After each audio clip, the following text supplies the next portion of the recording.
Welcome to the Planning Commission work meeting for December 12th. And I will begin with the statement for from the Open and Public Meetings Act.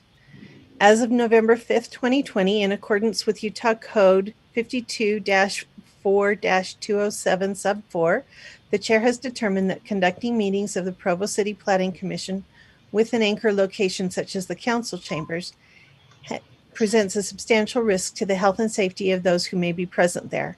These are the facts upon which he has made this determination. The World Health Organization has classified novel coronavirus disease, aka COVID-19, as a pandemic. The U.S. Centers for Disease Control and Prevention state that COVID-19 is easily spread from person to person between people who are in close contact with one another. The state of Utah is currently subject to a public health emergency order which limits the size of public gatherings and which requires people to wear face coverings and follow social distancing guidelines. Utah County is currently listed as having a high level of coronavirus transmission. Physical distancing measures will be difficult to set up and maintain in the council chambers. Therefore, for the next 30 days, all meetings of the Provo City Planning Commission will be conducted entirely via electronic means. Meetings are broadcast live and available later on demand at youtube.com/user/Provo Channel 17. Agendas and support materials are available at provo.org/planning commission. To make a public comment or join a meeting via telephone, follow the instructions provided on public notices of each meeting. To send comments to the Provo City Planning Commission members or weigh in on current issues, email them at dspublichearings@provo.org. Signed by Dave Anderson, Planning Commission Chair, and Bill Pepperoni, Director of Development Services, on November 25th, 2020. Okay. I hope everybody is well, and we are ready to start with the agenda. Who is... Aaron, you're taking that over? Yeah, so if you recall, just a little bit ago, we talked about a couple of things that the Planning Commission wants to do. And one of those things was to bring in these concept plans that go with rezones before they get to your agendas. So this is the first one of those. I've got a few things that I could pull up on this. I've got the Southwest Neighborhood Plan. I've got the site plan, the concept site plan, and I've also got, the concept plan has been through one round of CRC comments, CRC review. So we've got the staff comments here available as well if you wanted to go into those. But let me just give a brief overview. Then I can maybe just open it up for discussion. We were going to give an overview of the West Side map first. You're right. And let me pull up, to start off, the West Side map. Okay, so for those of you that weren't here when this process started, this happened a few years ago. It actually was a couple years of work to get this map out.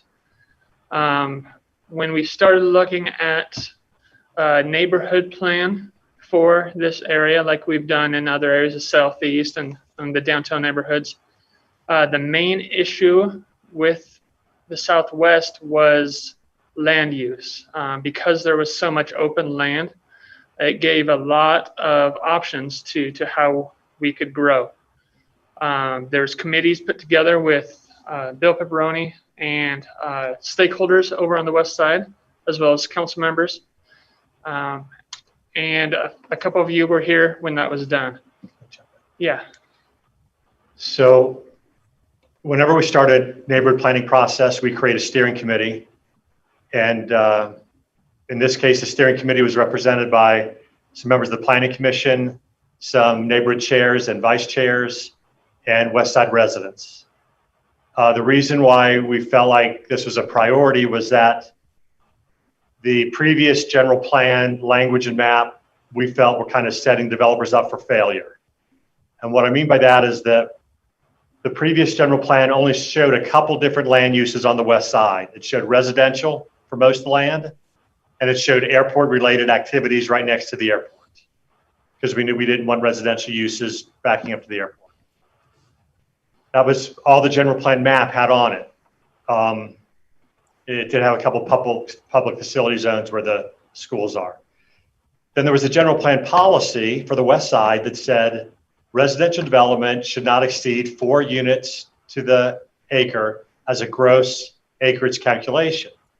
And what kept happening was developers would look at the map and they'd look at that goal, that policy, and they put together a subdivision plat that would end up being almost entirely 6,000 square foot lots.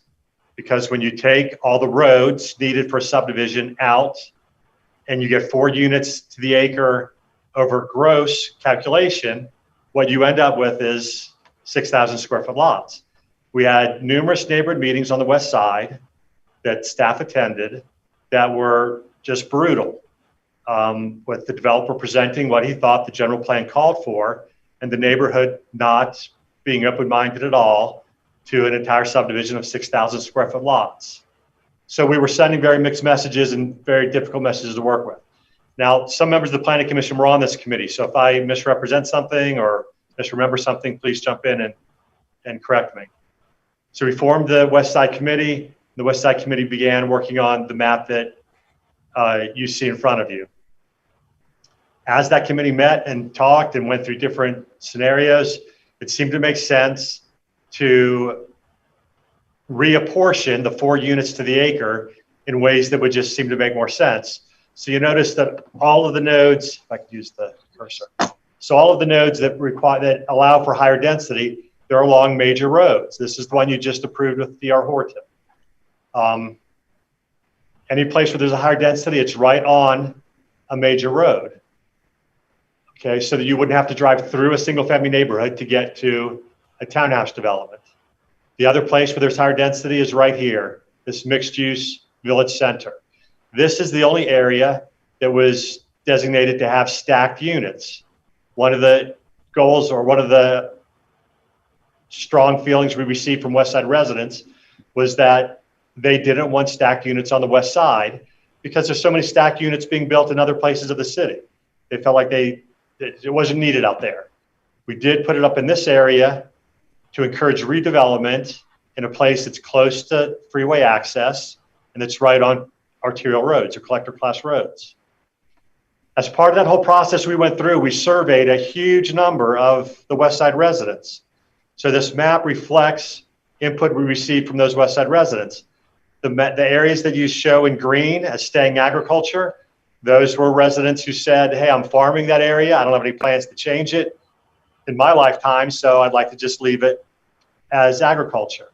Now, we expect that to change over time because as those people farming now end up leaving the property to their heirs, we'll probably get requests for something different. The other major change that took place in this map was that the committee put forward the recommendation to the Planning Commission and the City Council that the 4 units to the acre density calculation should be a net calculation. So after you've taken the roads out, not a gross calculation before roads are configured, okay? So the difference between that is about 3 to 4 units to the acre. 3 if it's net, 4 if it's gross, okay? Do you have any questions about this map or where it came from or why we did anything we did?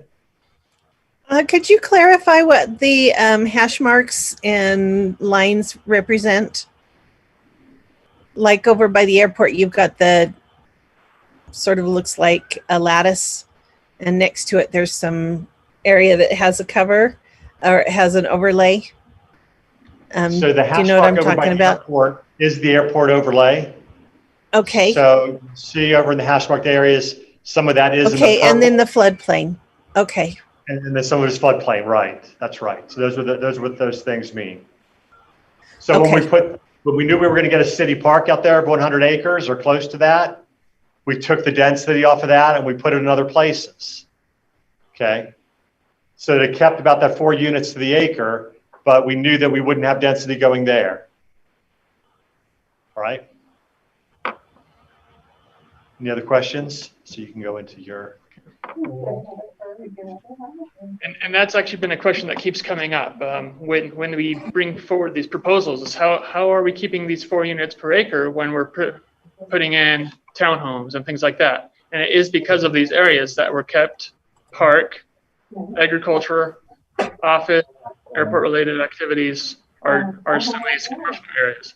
That takes the density from the whole area and kind of encapsulates it in some of these LDR areas.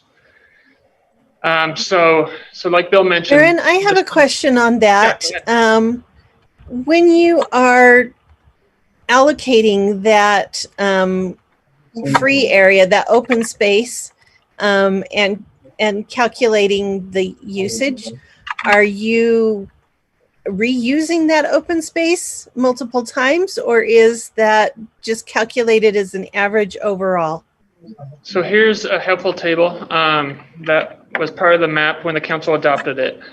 So it kind of shows what land uses are there and how much acreage has been apportioned to those land uses. And then when you get to the residential, it really breaks it out by the density of the zone. And this was in order to keep the whole area at an average of 4 units per acre. Does that make sense? Yes. Thank you. Yeah. I don't know if other commissioners have questions or comments. Just me. Okay, go ahead, Aaron. No, feel free to stop me anytime. That's great. All right, so we've done the first one here. This LDR was approved by council, and they're working towards platting it right now. The next one up appears to be this one. So that's the plan you were given for this property here. Yes. So you can see just from the general plan, this land use map that was adopted, commercial at the corner, pocket of low density residential, and then the rest R1 zoning. Okay, and that goes all the way to Dry Creek. And if you pull that against what's been proposed here in the concept, here's that Dry Creek. So that creek is kind of the border of this property. And then this particular parcel kind of stops here and goes up through this area. So it kind of stops here and comes down to the creek. So you can see in their concept plan, that they've allocated 6.8 Yes. acres to commercial to try to capture that commercial node at the corner. Then they've taken the LDR pocket. They've somewhat extended that. That's one of the comments that we have. But they've extended that kind of through the site. And then they've got single family detached. But if you look over here, the biggest product they have is a 6,000 square foot lot. So there's a few things that staff has noted with this concept plan. It's not really at this initial stage meeting the future land use map, the general plan for the area. In fact, this map would require an amendment to the general plan map that we just went over with you because this density is higher than what would be allowed there. Staff does not think that's a good idea with a land use map that's as new as this is. Only 2 developments having been approved under that map so far. Staff would not be comfortable amending the west side map already. So there's a couple big things with this. Let me point out the good things. They were able to put their open space in a central, large, usable area. That's something that I think they learned from the last time. So that was great. A big issue for us is if you look back at this plan, you can see this dotted green line. That is part of a trail network. If you zoom out, there's a green trail network. So it's already on the south side of Lakeview Parkway. We would imagine that cutting up to not Fort Utah. What's the name of that park? Footprinters Park, and then carrying over to the new regional park. So this green network of trails and parks through the west side was an important element that was adopted.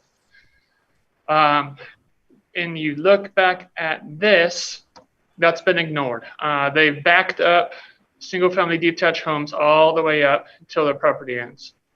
So that's another large comment, a large concern that staff has with this initial concept plan. So that's not really preferable for trail to be adjacent to a trail, because what will typically happen is that all those homeowners that back up to that will want a solid fence along their back property line. And that ends up creating blind spots into the trail, which makes the trail less safe to use. So we think there are other ways you can design a development that will respect the trail better, allow for more vision into it, allow it more welcoming for the public to use if you don't back up lots to it. I mean, that's a big problem with development of the Provo River since the city began, right? The Provo River has been treated like a back door, and you have a whole lot of development that backs up to it and makes sections of it not very accessible and makes sections of it not very safe to use. So we're trying to, learn from those experiences and do something better. All right. Does anybody have any initial comments or initial feelings looking at this first version of the concept plan? Lisa Jensen. I'm just wondering what sort of suggestions you would make based on those concerns. Would you just have them remove that strip? Would you have them reconfigure the whole thing? What are the suggestions that the staff would? Well, at this point, because they aren't meeting the general plan, the first thing to do would be to reconfigure the whole thing. And in that process, I think they would have an opportunity to give more attention to this trail, to provide trail access, even put the road against it, whatever they need to do, maybe more open space against it. We'd rather have the road against it, Lisa. That would open up vision into it, because then across the road you'd have fronts of houses looking into it. And by having a road there, people can park along the road and go access the trail. So we'd rather have a road along there than back-facing lots. How has the developer responded to those recommendations? They have not yet. So that report was sent out November 24th. They have yet to respond. I think they're looking at some bigger issues with the ground right now. So they haven't sent back any revisions yet. Their neighborhood meeting is scheduled until about second week in January. Yeah. Okay, and that's almost all of that is floodplain, so they're going to have to raise the property, right? That's Yes. right. Okay, other commissioner questions? I had a quick question about the road network. Yeah. This is the second D.R. Horton plan we've seen recently. I'm curious why they're choosing to privatize most of half of the site in terms of street system. It's unfortunate that it doesn't, it looks like two separate pods of development, almost like two different developers came in. Yes, they have a central park that kind of connects across that main circulation spine, but I'm just curious why they have this proclivity for privatizing streets. I have an idea. One of my guesses on that is because they love having their driveways and garages face the street, and you couldn't do that if it's a public street with the LDR zone. When it becomes a private network, they're able to kind of get around that important design regulation. Bill, you might have some other. I think the other thing would just be the narrow right-of-way you can do on a private road. which just uses up less of your property, right? If you have narrower roads, you just have more land to develop. So I think that's part of it too.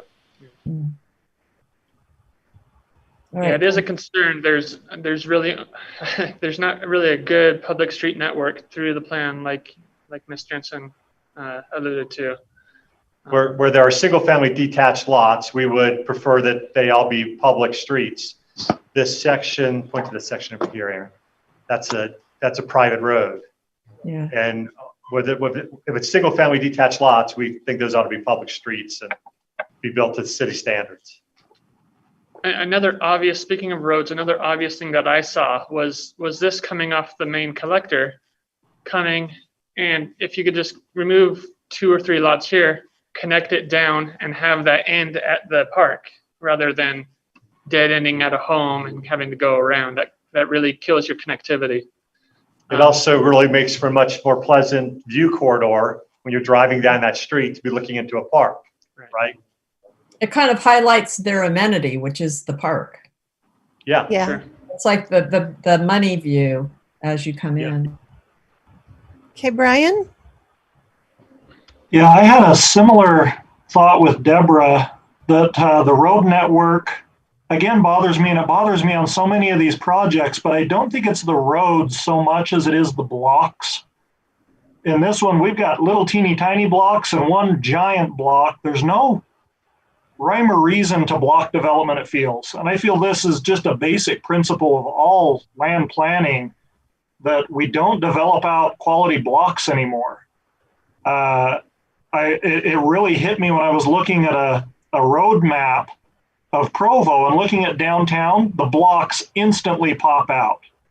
But you go right over the freeway on any part of Provo, and suddenly the roads are what pop out.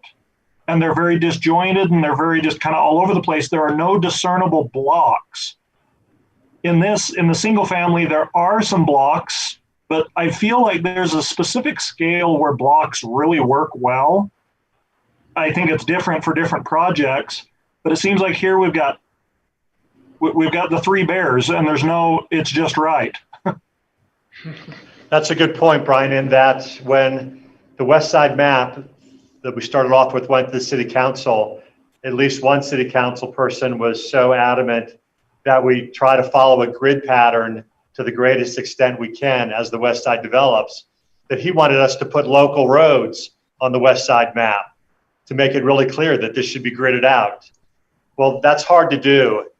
Local roads at this scale is hard to do in that it could be dividing properties in really weird ways. They may not follow property lines. It creates as many problems as it solves. So we tried to put a spine that would suggest a gridded pattern on this, but we stopped at going to the local level. But that was a priority that was discussed at the city council level. And I think city council people are going to be looking for that type of development pattern. Okay, so you bring up a very good point, Bill. Something that I've also thought, why don't we have a local street network? Because what I see here, if you also look at just a road map on like Google Maps, you go from Provo to Orem. What we're showing here is very similar to Orem's road network. The blocks all of a sudden went like 6 times larger than Provo's. The question I have, Bill, and this is something that I've wanted to debate and talk about with folks like you, is can we not show that road network just for the sake of making decisions? It's not binding, it's not mandatory that they follow that, but as proposals come in, it gives us a reference and context to say, well, look, in the future, the property next to you may develop, and we're going to need a road to connect to that. And based on a clean grid, it should go here. We see your property lines because of what you purchased. That's not going to work. So how can we shift and adjust and tweak? Basically, to have that context, to show the road network, even though we know it's never going to develop out exactly as we show it, but just to have some context. Does that ever been discussed? We kind of do that in that all projects, when they come in, they're required to show surrounding development, a concept plan for surrounding development for at least 500 feet, isn't it? Right. So you'll see on this plan that they do show streets and lots that they don't own or control. So, because we're trying to make sure that roads are going to work and they make sense. But I think what I hear you saying, Brian, is, at this stage, we ought to be encouraging and pushing more for the traditional grid pattern, or to a greater extent than this would suggest. Is that correct, Brian? Right. I guess the idea is show the biggest and best that we want, so then we can make decisions when we have to get down to reality of property lines and different factors that we obviously can't do conceptually, but to put out our biggest and best face so that we have a place to negotiate later on.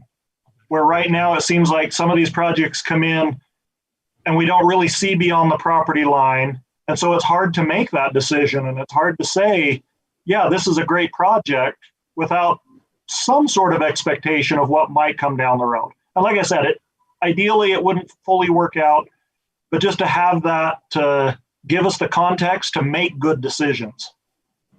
That's a good point. Aaron has put up the street network in our road master plan transportation. But that only shows the arterials and collectors. So yeah, it doesn't get down to that local level you're talking about, but you phrased a good point. I've made this myself. I've put together a plan where I said, what if? I'd love to show that to you sometime. Tonight's probably not the right time, but.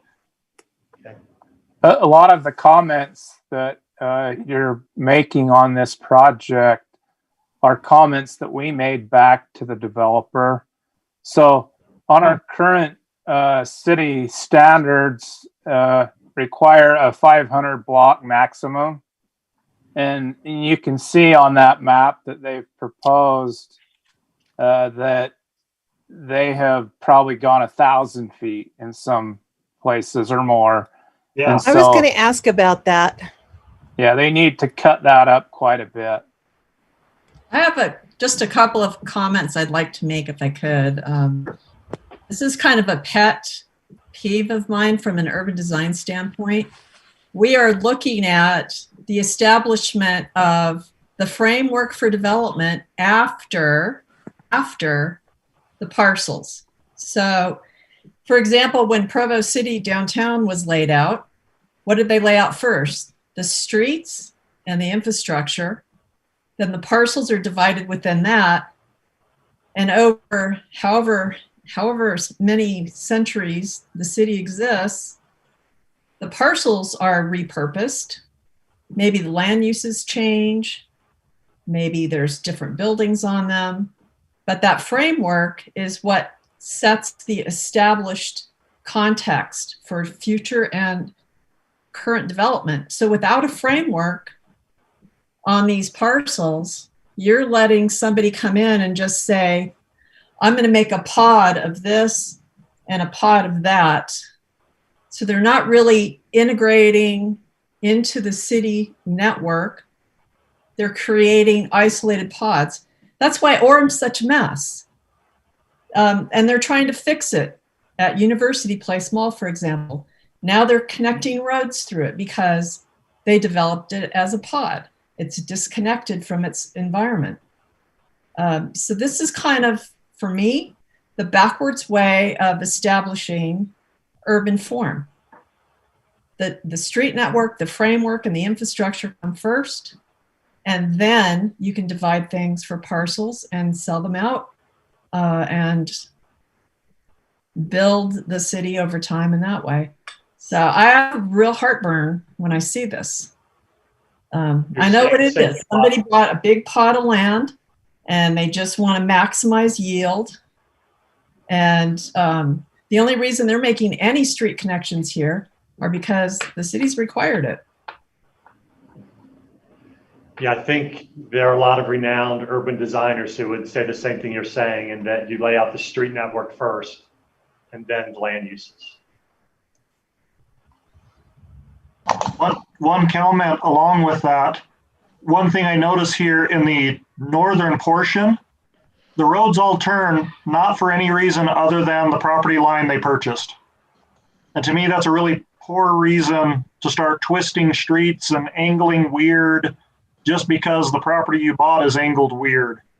I don't know a good solution to that, but it seems like to me, if there was some way to think about this in the context of all the property around it so that it does develop out well, because right now it just seems that twist at the top has no reason other than to maximize number of lots. I'll also add that privatization of that trail, which the public sector has invested in, correct? It's part of the Parks and Recreation system, or it will be. It's connecting public facilities to each other. It's a public amenity that's supported by public dollars. To let someone turn their backyards on that and privatize it is inappropriate. And that's exactly what backing houses up to a public amenity like that does. It privatizes it.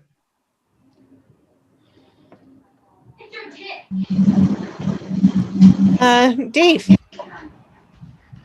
Yeah, thank you. So, I mean, just from what I'm hearing, I'm wondering, so are we telling people that we want streets to follow just simply like cardinal directions, and that they need to go back and take a look at this and lay it out in more of just a really traditional kind of a grid pattern, and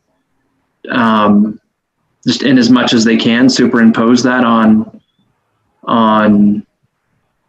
everything else and fit it in as best as they can and take a crack at it from that perspective?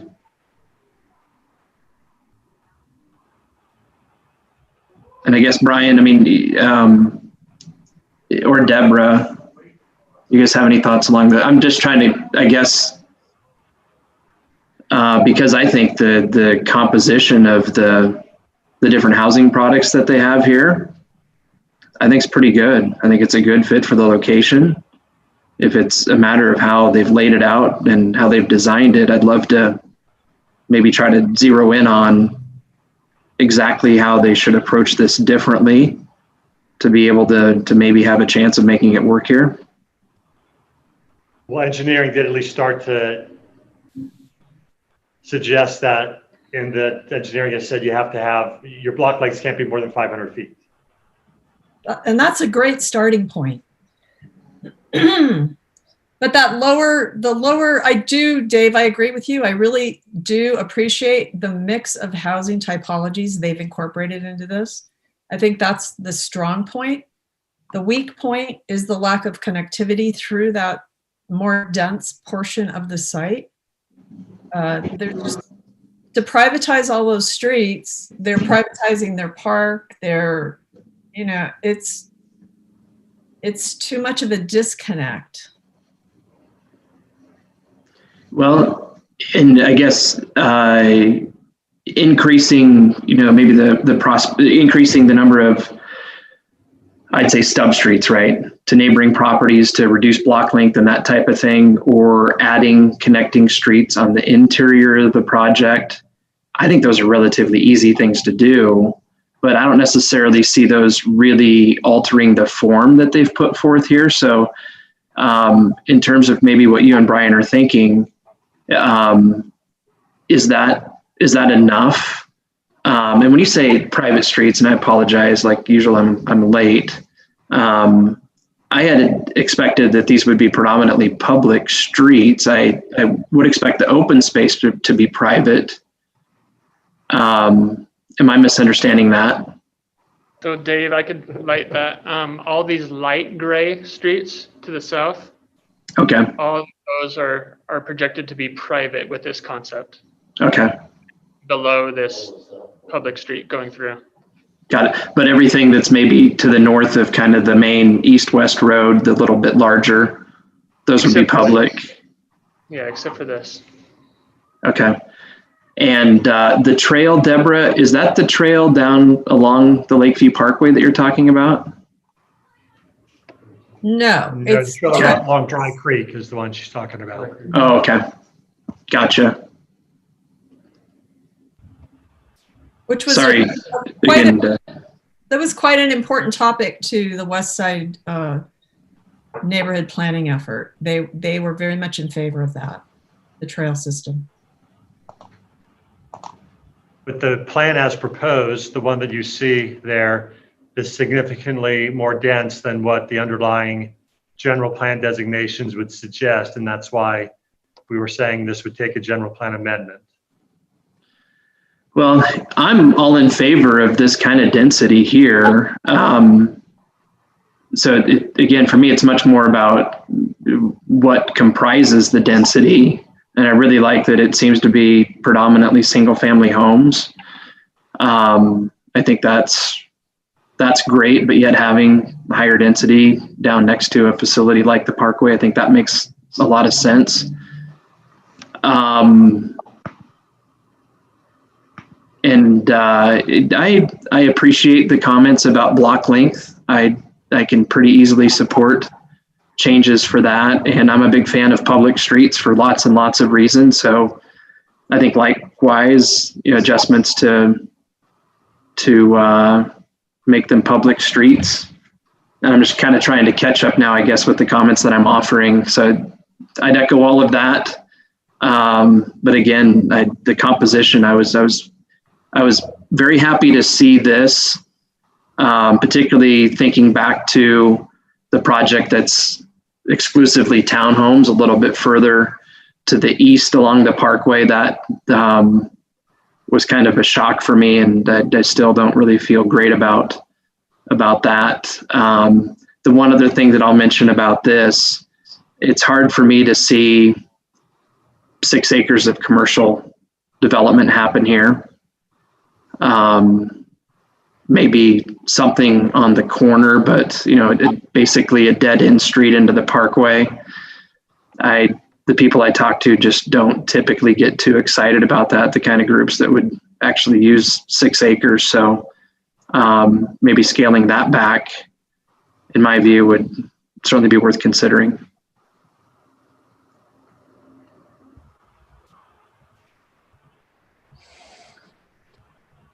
So how would you suggest that we reconcile the 4 units to the acre net with 6,000 square foot lots? Because those two things are at odds with each other. So general plan amendment, just like you said. Or I think you said that. Don't mean to put words in your mouth, but I think this is a very common sense, kind of proposal for the site. Another question. Brian? Yeah, a question. So south of Lakeview Parkway, do we anticipate that not to develop, or will that eventually develop even though it's in the floodplain? Do we expect? Nothing below the Parkway except for over by the freeway. Okay. So yeah, I had that same thought, Dave. The commercial there, what would go there, as much as I'd love to see it, and if they could get 6 acres, but there's so much that can be done with just 2 or 3 still. I'm trying to think what would go in there at the edge of the development. It seems like we've got a gas station. Yeah, that's a gas station and storage units. I'm not sure. I'd love to see it because that will pull the traffic to Lakeview Parkway rather than sending it north through all the other neighborhoods. I'm struggling to see in the real world that as well, although I'm very hopeful that could happen. But if we could go back, if I could just address real quick, Dave, I agree with the mix of product, and I don't have that big of a problem with the top half of this development. It's really the bottom half that feels very enclosed, and it feels like it's a development unto itself. Although I like the private streets, I like the size of the private streets, the ability to park. The speed on those streets is definitely going to be slower. But yeah, as far as block length goes, I remember reading, this is way back when, that optimal block lengths are actually the perimeter of the block, at least 1,800 feet, but not more than 2,400 feet. And if it is 2,400 feet, there's a pedestrian connection through it. And these to me seem, I'm not sure exactly what those are, but yeah, Yeah, I think that they could improve that lower half if they brought in a public road that connected the east-west road that goes where those little cottage homes are, between the cottage homes and the townhomes. And if it bordered at least one side of the park to kind of open it up. So yeah, exactly. I agree to an extent there, Deborah. On the very west side, that road that kind of dead ends and then turns into private roads, I think that bothers me. Yeah, that right there comes down and just kind of disappears. If that road were to then loop to the east, That'd be a lot stronger solution. it would seem stronger, especially if they could connect it up with a four-way intersection, although it doesn't look, unless they shifted the commercial, that would be tricky on this other end between the red and the brown units. That was kind of a loop road through there. I do like, I also remember Parks. I can't remember the publisher of this, but that Parks and Open Space are most vibrant when they're bordered on two sides by street and two sides by building, whether that's L-shaped or parallel. That's correct. So I do like this, that park does have a road on both sides, plus is connected by units mostly. I really think, though, this could be stronger if it had that public loop road through those townhomes. Like, if I might just agree with that really quickly, and in all honesty, I mean, my aversion for private streets, I mean, I think for a lot of people, they probably wouldn't notice the difference between public and private. But I hate the idea that then the homeowners end up paying for the full maintenance of the road, while they also pay gas tax and different things like that. And so for lots of reasons, like I said, big fan of public streets. I think I'm probably right in assuming that part of the reason that we're seeing this as a private street is they're trying to take advantage of the space a little bit differently with a narrower cross section and that type of a thing. So having a public street through there probably impacts the overall density. But like I said, big fan of public streets. And I think, Brian, you're describing what I would envision, which is basically kind of the loop road through the southern part of the project where the townhomes are. Yeah, kind of that backbone road being the public route through there. And from there, the other things that I see, I'd almost consider to be more just driveways. So they feel like alleys and yeah, driveways. Yeah. Oh, go ahead, Lori. So Dave, you weren't here when they talked about the fact that they're backing houses onto the trail. And if that were a road that then came in about where you've got your arrow, Aaron, yeah, there. So, and that was the outside of the loop instead of, they'd have to reconfigure those houses, which would probably bring down the density and make it closer to what the plan proposes anyway. But I do think that loop going up and over to the trail would be a great thing, especially being then public road size. And Brian, you had more comments. Just a thought. It was mentioned that they made them privatized because there's nothing in the city there's no standard for that. Is there any movement to have a standard for a narrow, almost a ultra local road? David Day can answer that. So right now we specify that our public and private roads are the same. Where it gets fuzzy is when they get into these situations like you described earlier, where they're like a driveway or a parking lot. And is it a road or is it an alley or a parking lot? So that's where I think we're weak on our ordinances and standards, is there's really nothing that covers that area. But public and private streets are are supposed to be built to the same standard. It's just when we get off of those backbones into some of these more driveway situations, then they can really like treat them more like a driveway than anything else. So it would be like the sub 25 mile an hour roads. We don't really have good standards.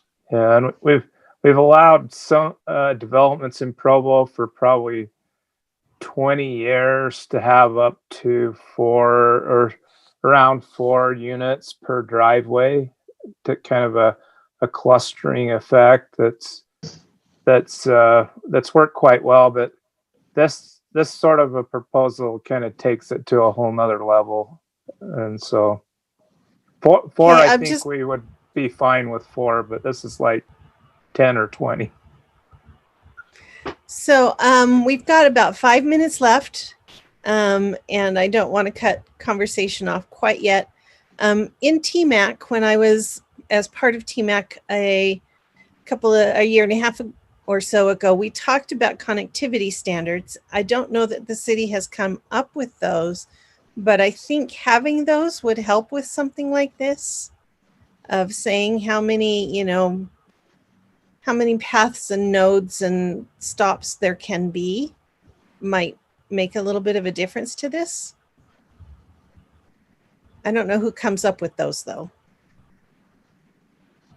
Yeah, you're right. We went through kind of an exercise of even how do you define the 500-foot block length, and is that on one side of the road or both sides? So it gets pretty technical at that point of how you interpret that layout of a grid and where is the 500 feet measured from. So, but I don't think that went any further than that discussion that we had in TMAC. So thought on that, David. We worked on a project in Heber that had a similar requirement, and they had the block perimeter requirement, which it was a little tricky in spots, but it did make us think as planners. But we really liked that idea. That way you could do it long and rectangular or do it square, depending on the space you had. Yeah, so a narrower on one side and longer on the other. Yeah. Right. Like if you had it 400, then you couldn't go more than 600 on the other way, or something like that. Sort of like the Manhattan blocks, Right. long and narrow. Or you could go 500 by 500 by 500 by 500, or no, it'd be, yeah, if you did a 2,000 block length, obviously you couldn't make that real rigid because you'd end up with positions where it just won't work. But yeah,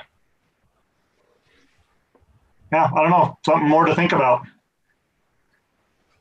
It's good that we've got this to look at. I like bringing this here so that we can talk more. Yeah, I think this has been really helpful. We will continue to bring rezone concept plans to you before they get to your agenda, typically after at least one review. So we can get these kind of feedback comments. I do find them very helpful. Also, we always put these on Open City.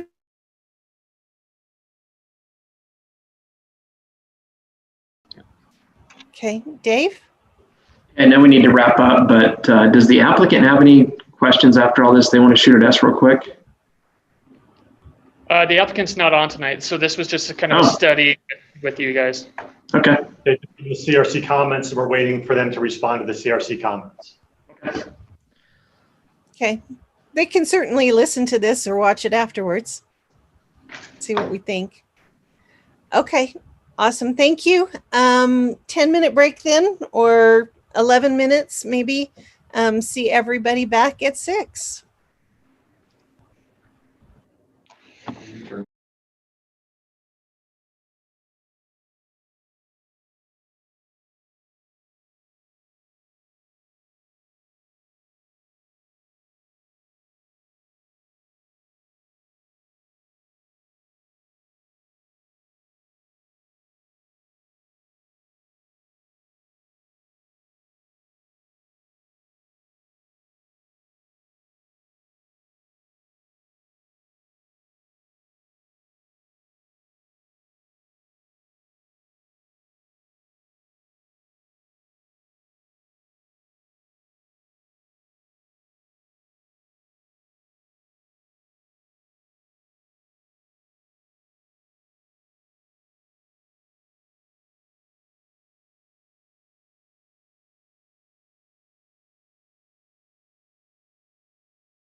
So with that, we'll go ahead and welcome everybody to the December 9, 2020 Planning Commission meeting. I've been asked to read a statement relative to COVID, so I'll go ahead and dive in and get that out of the way. As of November 5, 2020, in accordance with Utah Code 52.4.2074, I have determined that conducting meetings of the Provo City Planning Commission with an anchor location such as the council chambers presents a substantial risk to the health and safety of those who may be present there. These are the facts upon which I have made this determination. The World Health Organization has classified novel coronavirus disease, aka COVID-19, as a pandemic. The U.S. Centers for Disease Control and Prevention state that COVID-19 is easily spread from person to person between people who are in close contact with one another. The state of Utah is currently subject to a public health emergency order which limits the size of public gatherings and which requires people to wear face coverings and follow social distancing guidelines. Utah County is currently listed as having a high level of coronavirus transmission, and physical distancing measures will be difficult to set up and maintain in the council chambers. Therefore, for the next 30 days, all meetings of the Provo City Planning Commission will be conducted entirely via electronic means. Meetings are broadcast live and available later on demand at youtube.com/user/Provo Channel 17. Agendas and support materials are available at provo.org/planning commission. To make a public comment or to join in a meeting via telephone, follow the instructions provided on public notices of each meeting. To send comments to the Provo City Planning Commission members or weigh in on current issues, email them at dspublichearings@provo.org. Okay, so from there, once again, we welcome everybody. I believe there are 8 commissioners with us tonight.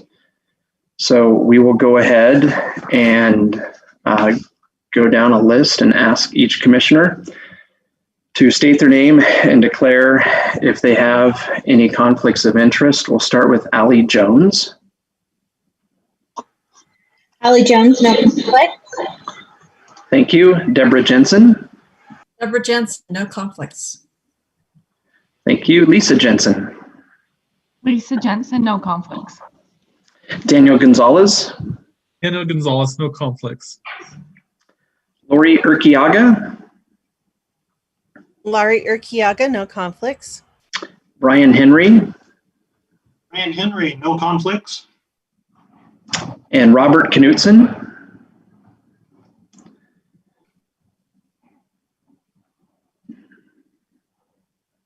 Brandon, please unmute.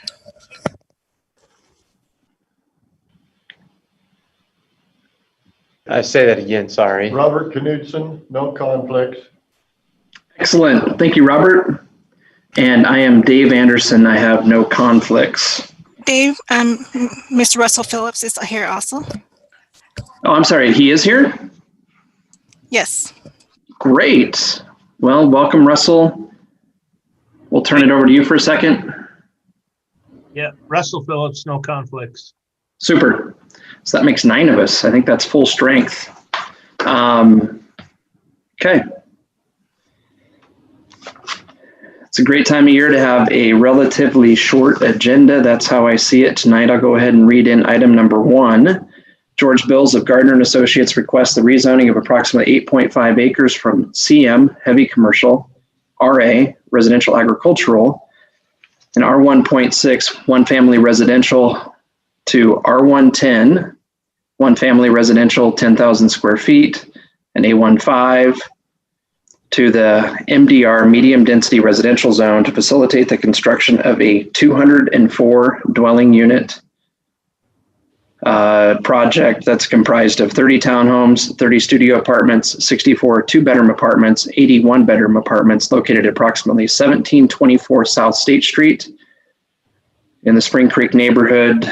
And with that, we'll turn things over to Mr. Larson. Okay. Is it, I guess, would it be okay if we consider both of these? We got item 1 and 2 are both kind of work together. So Hey, absolutely. I appreciate that a bunch. Thank you. So I'll read in item number 2 as well. George Bills of Gardner Associates request concept plan approval for a 204 dwelling unit, for 204 dwelling units on 8.5 acres located at approximately 1724 South State Street in a proposed medium density residential zone. Excellent. Thank you. Thank you, Commissioner Anderson. You guys have seen this from last time. I'll go through and give a kind of remind you of what we're looking at, and then present some additional information that hopefully will be helpful based on our the discussion from last meeting. So again, we've got a proposed rezone.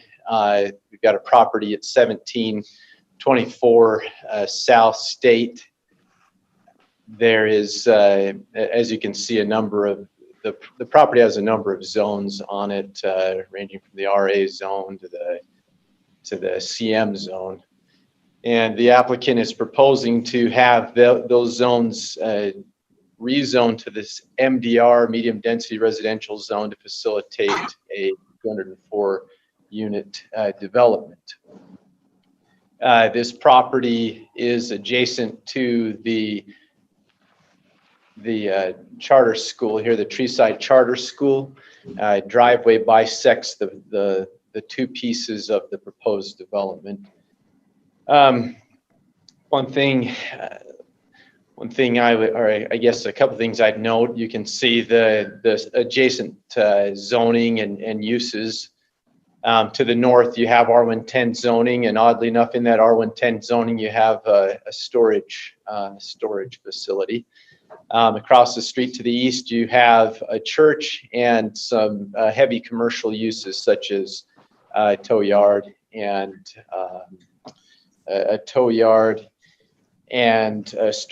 more storage units.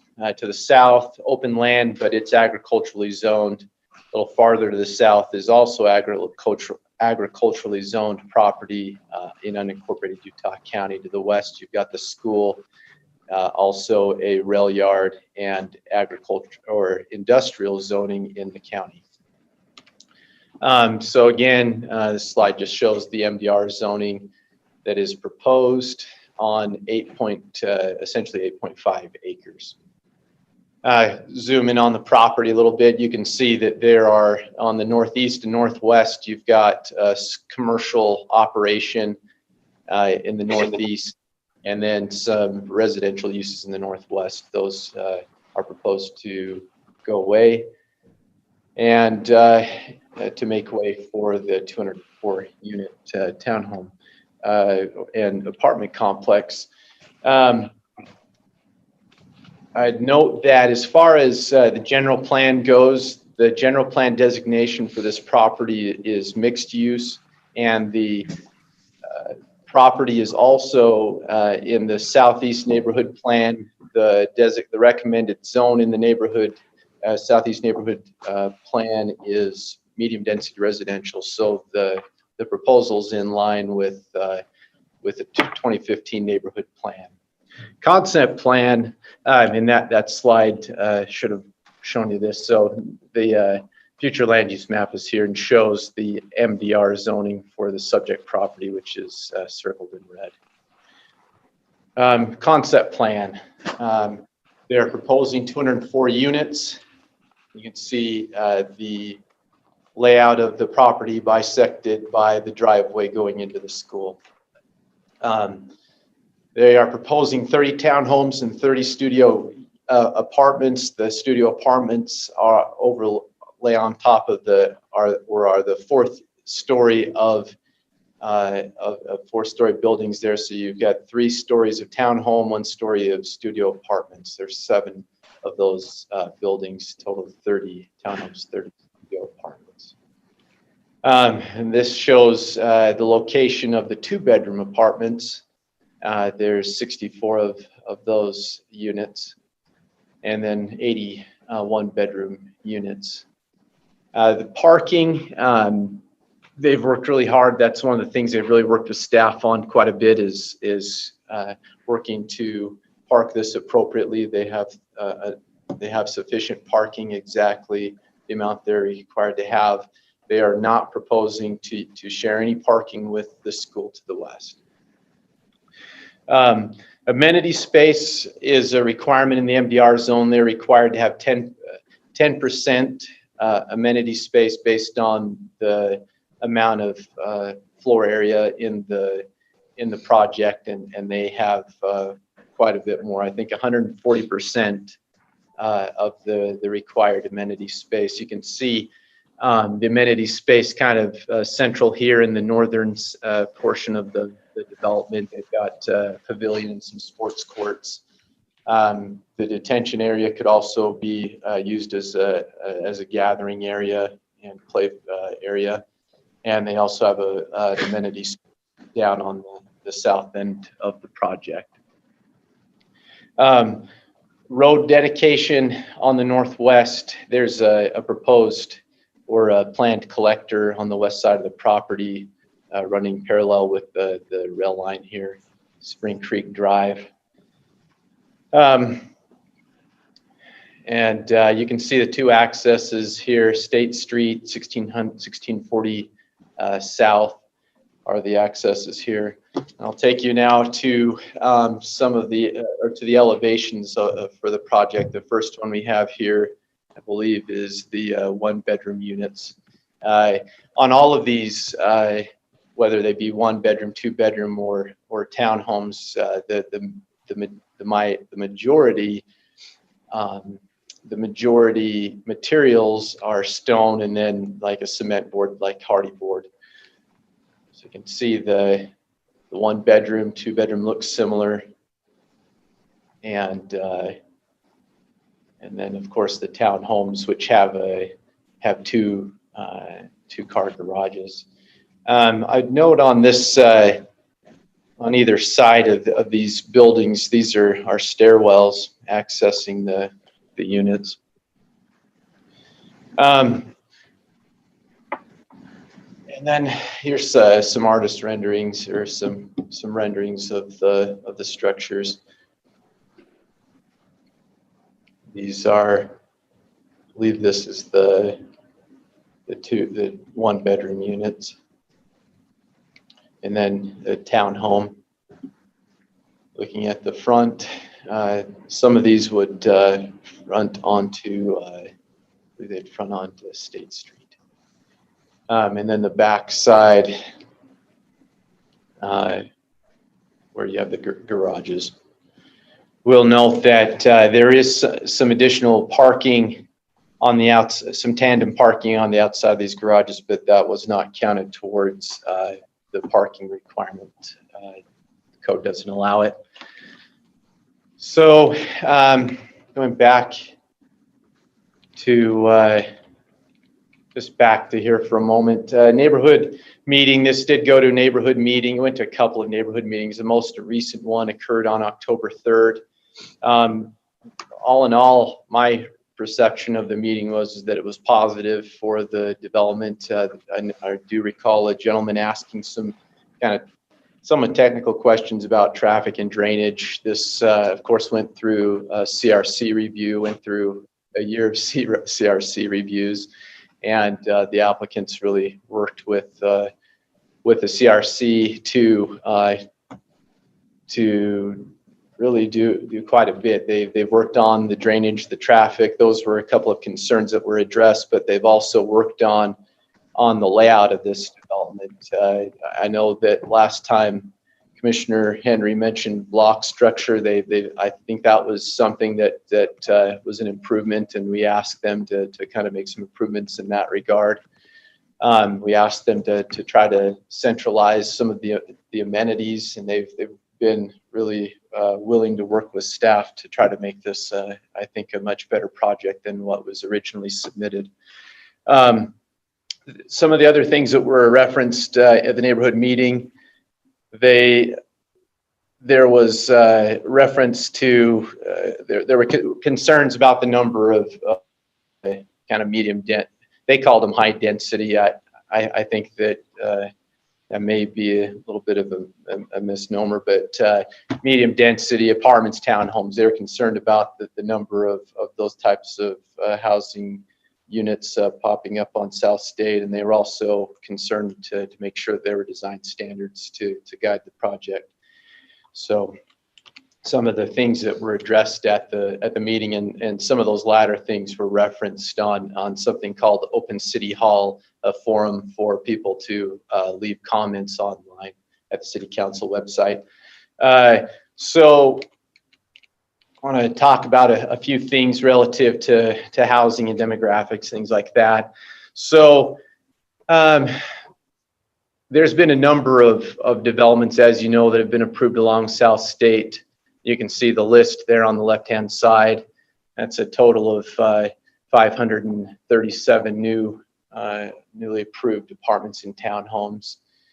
I will note that I'll be mainly focusing on on Spring Creek neighborhood tonight, and so Tannerack is actually not. It lies just to the north of the Spring Creek neighborhood. So. So you've got 537 units that have been approved, and now we've got 204 that are 204 more proposed with this development. In total on this map, you'd have 741 units if the City Council ultimately approves this project.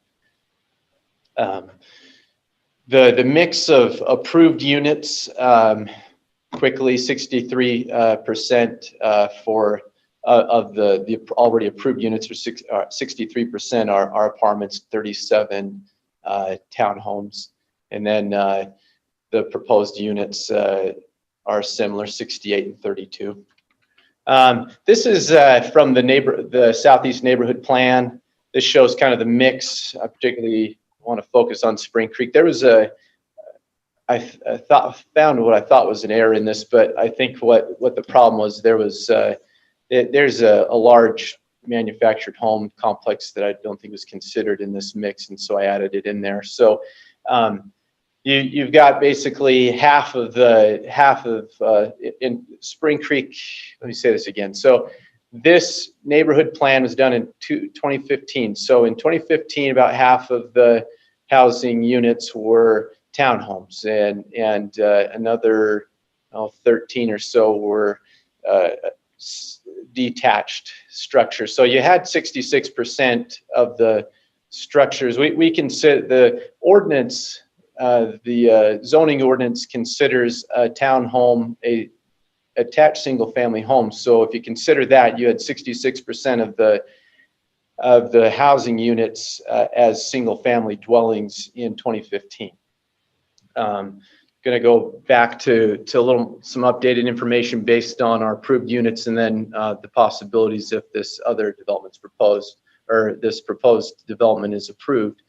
You can see on that chart the kind of the shift. On the left-hand side is what we are going to see with the approved units. Apartments were a very small.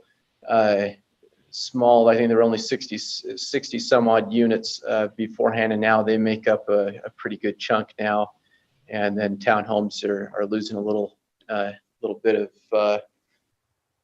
losing a little ground on its proportion there. If we approve if the proposal is approved, then you can just see that apartments and townhomes are pretty much even in their proportion of the housing unit pie chart there. So as far as demographics go, a few things here. So in the data I could find, in 2010, there were about 1,450 residents in the Spring Creek.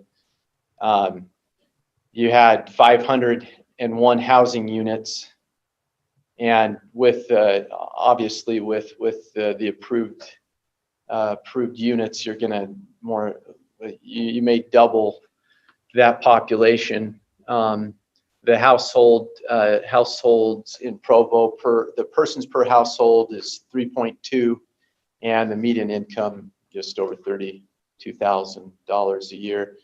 I will say that if you take the population and the housing units and divide them, instead of having a per person household in Provo of a per person household of 3.2 is something more like 2.89 in this neighborhood.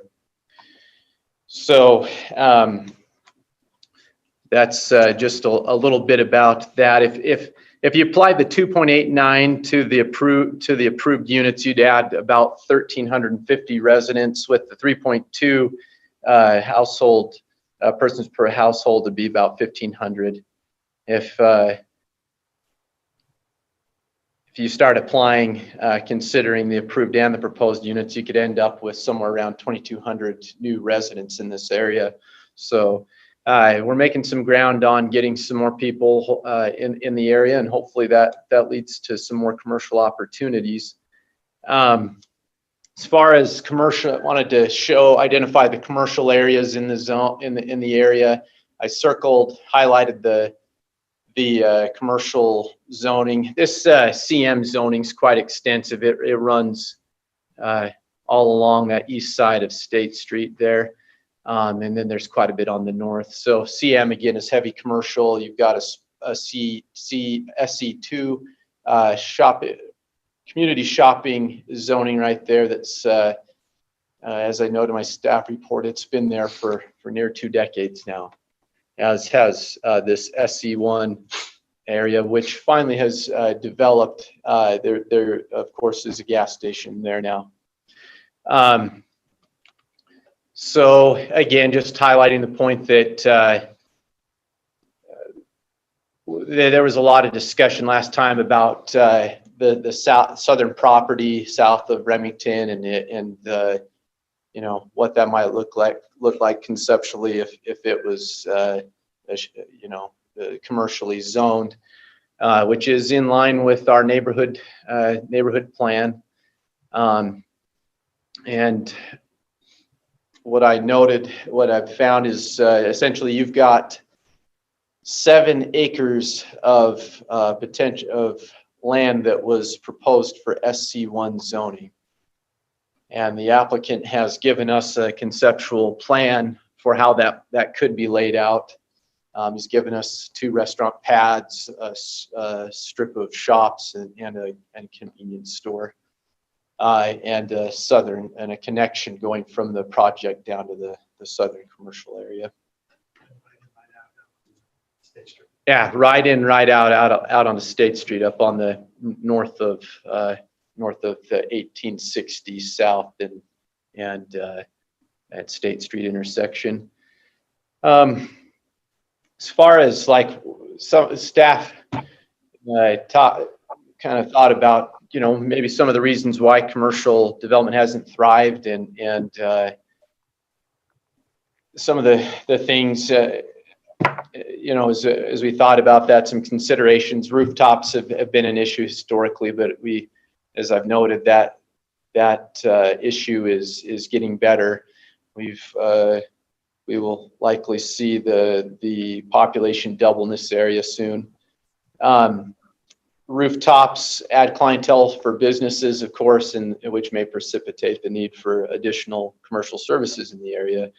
As I noted, and as Commissioner Anderson noted in the last meeting, median income could kind of lessen that effect a bit on the increased population. This, as far as another consideration for this property and its commercial success, staff would note that it's on the south end of the city. It's not centrally located. As far as traffic goes, this is kind of an area that where we see a lot of commuters traveling between Provo and Spanish Fork. People from the south end of the valley may use it to access places like BYU. So those are some things that are kind of a concern. Some people don't think of this area as a place for shopping. They're not coming here. They may go to East Bay, or they may go somewhere else in the city or elsewhere. So that we're not getting a lot of traffic coming through this area to shop, obviously. It does look like a good location, especially as we've added additional residents. It does look like a good place for commercial, neighborhood commercial establishments like a gas station and perhaps a fast food restaurant like something like a little pizza joint to serve local residents.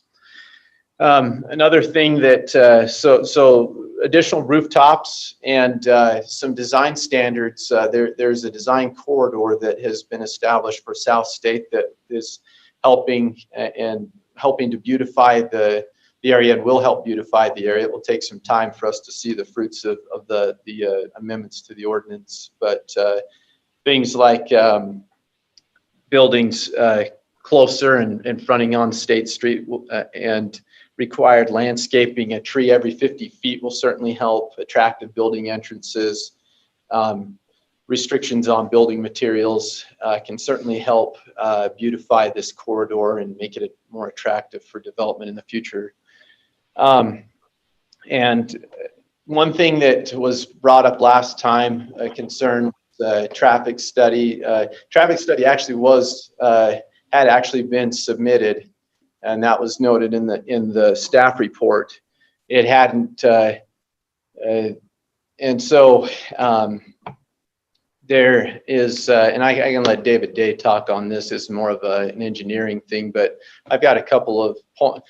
They kind of had a couple of summarizing comments about State Street. You can see that they're saying that it's because it's a high-speed arterial road that they're not recommending any new stops on the road, and they're noting the existing deceleration lane there. So they're not really requiring anything for State Street. 1650 South. All they're saying there is, okay, we're not proposing anything unless the road's developed in the intersection, and there's development along the road in the intersection, then maybe it might cause people to start using 1640 South. And if that's the case, then the study says that perhaps a signal is warranted at that intersection. And then finally, they're recommending a stop sign at the 1740 South driveway. Essentially, get you a better drawing here. So they're recommending a stop sign for that area. So that's my comments. And again, staff still feels like this is a good project. We feel like the applicant has worked diligently for the last year with staff the applicants worked with staff for the last year to kind of clean this up and make it a much nicer project, and we feel like it adds value to the area. It is in line with the general plan and the neighborhood plan, and we feel like that the city went through a process in 2015 to determine that this was an appropriate area for this type of application. The city sent out a beacon saying, developers, this is what we want in this area, and the developers have responded. And so again, staff would recommend that the planning commission recommend approval of the rezone and approve the concept plan. Thank you. A couple of questions. First of all, on demographics, how does the per capita income, or maybe the per household income of this neighborhood compare with some others in Provo? As I reviewed that data, it's low. There's areas, a number of areas where the per capita income is more in the 75 to 80 range, and there's other areas that are more in line with what you see here in Spring Creek. But yeah, it's certainly low for compared to certain other areas in the city. You meant the per household income is more like $75,000 or $80,000 a year? Yeah, in certain parts of the city, yes. Okay. There was a number of census tracts that I looked at, and as I recall, there were a number of them that were significantly more than this. This is on the low end, but there are other tracts that were low as well. What are your thoughts on adding housing stock to an area that likely is going to cater to people that are in a similar income bracket as to what currently exists when it's as disparate compared with other neighborhoods in the community as we have here? Yeah, I think that's something to consider. It's I don't think we can, I'm not going to beat around the bush or pretend like that's not a concern. It's going to add additional people in that income level, perhaps. I don't think that necessarily says that's going to not create a situation where you get additional people in this neighborhood. I still think that this could be an attractive place for neighborhood commercial development, and perhaps I haven't mentioned, but we do have our economic development director here tonight, and he might be able to speak a little bit to that as well, if you want to hear from him tonight on that. So, but I think it's still a possibility to attract neighborhood commercial in this area. What are your thoughts on the long-term consequences of creating neighborhoods that are all of a very similar, homogeneous, let's just say, kind of income level? Particularly when that income level's what we're talking about here, something that's well below not only the city median when the city average is low, but way below what's the county income level. Just that kind of concentration of people that are in that situation in one area. What does that maybe look like down the road? Yeah, it may be homogeneous, but that's a decision that was made by the city in 2015. They went through a lengthy public process to determine that this was appropriate place. They determined that this was that this area here in the kind of the hashed area was an appropriate place for MDR zoning. You can see that that's kind of what we had, and I get your point. It is kind of making it homogeneous, but that was a decision made by the county or the city in 2015. Well, and maybe just speaking out of this context of this project and this situation, I'm really curious, what are your thoughts in terms of that being most likely a positive outcome when that happens, or maybe there being problems that get exacerbated when a low-income area sees a significant influx of additional housing that's going to serve the same kind of population and likely only the same population? Yeah, there is a concern about the homogeneous nature of the property. But again, like I said, the city went through a process to determine that was an appropriate thing. I suppose the city could go through a process to reevaluate that, but I'm working off of what off the general plan and the neighborhood plan that's in place, and they determined that to be appropriate for that housing type was appropriate for the area. Okay. Honestly, Aaron, I appreciate where you're coming from. I'm not trying to put you in a difficult position, but frankly, you're not answering the question either. And that's something that I struggle with here. So maybe to ask a couple of other questions in terms of people that you've interacted with, people that are looking for different commercial opportunities around the community, folks that staff has talked to that might be candidates to put different businesses along the State Street corridor. What are you hearing from them about? I'm getting a lot of people who want medium density residential. That's what's being asked for in this area. So you're not being told by people that adding more low income housing stock to the neighborhood is going to improve the prospect of providing non-residential uses along the corridor.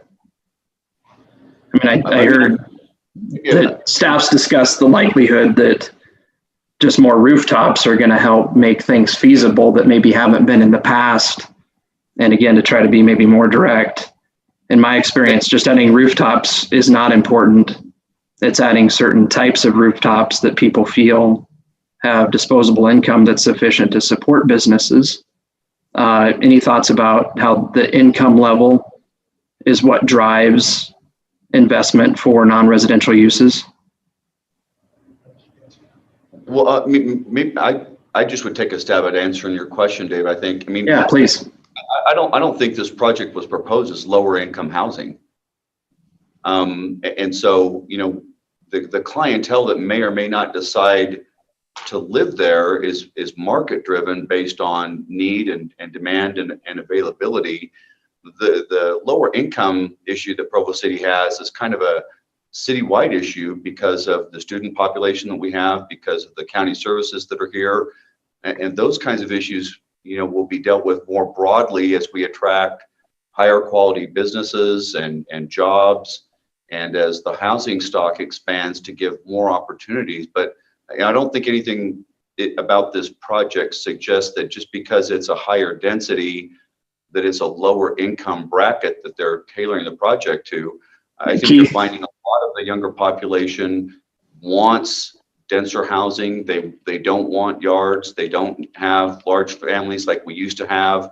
And so a studio apartment or a 1 or 2 bedroom apartment is very appropriate to that for them, in proximity to places where they work and shop. And so I guess what I'm trying to say is I don't know how you would change that dynamic unless you found some investor that was willing to carve out a part of this and ask for a zone change for a larger, you know, acre style gated community, and somehow get very high income people to decide that they want to live here on State Street.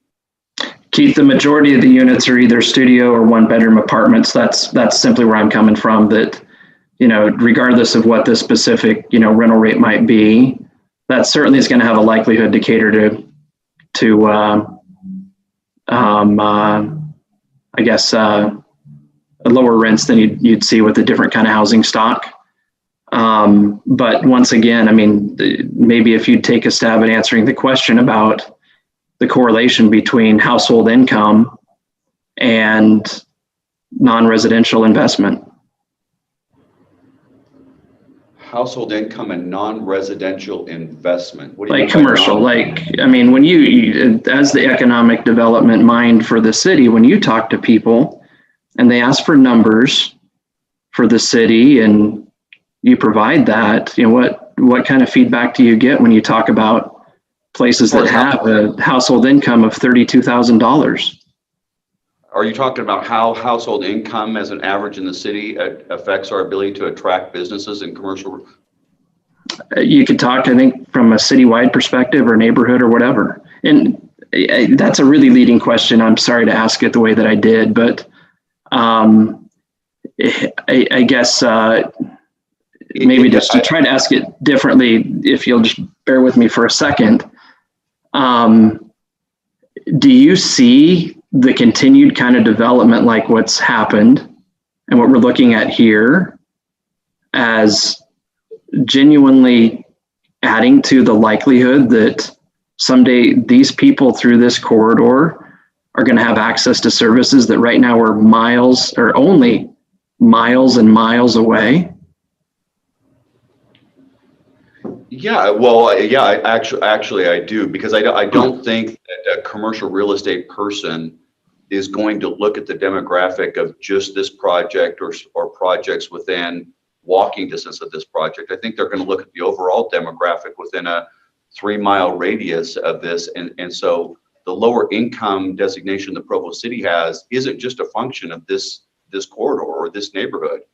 I mean, I think it's a broader problem that we have throughout our whole community. And I you know, if this developer had come to the city and said, hey, we want to build an affordable housing project in Provo for lower income families, then yeah, I think your question would be very appropriate. But when they're just talking about studio style 1 and 2 bedroom apartments that definitely fit a demand and a need for the generation that's coming out of BYU or the younger generation that doesn't want a yard and a dog and 5 kids, I think this definitely meets that need, especially when the housing demand is so high in Utah in general. Well, yeah, without a doubt. But again, and you know, maybe and these are questions I ask myself. Why aren't there services available along the corridor now?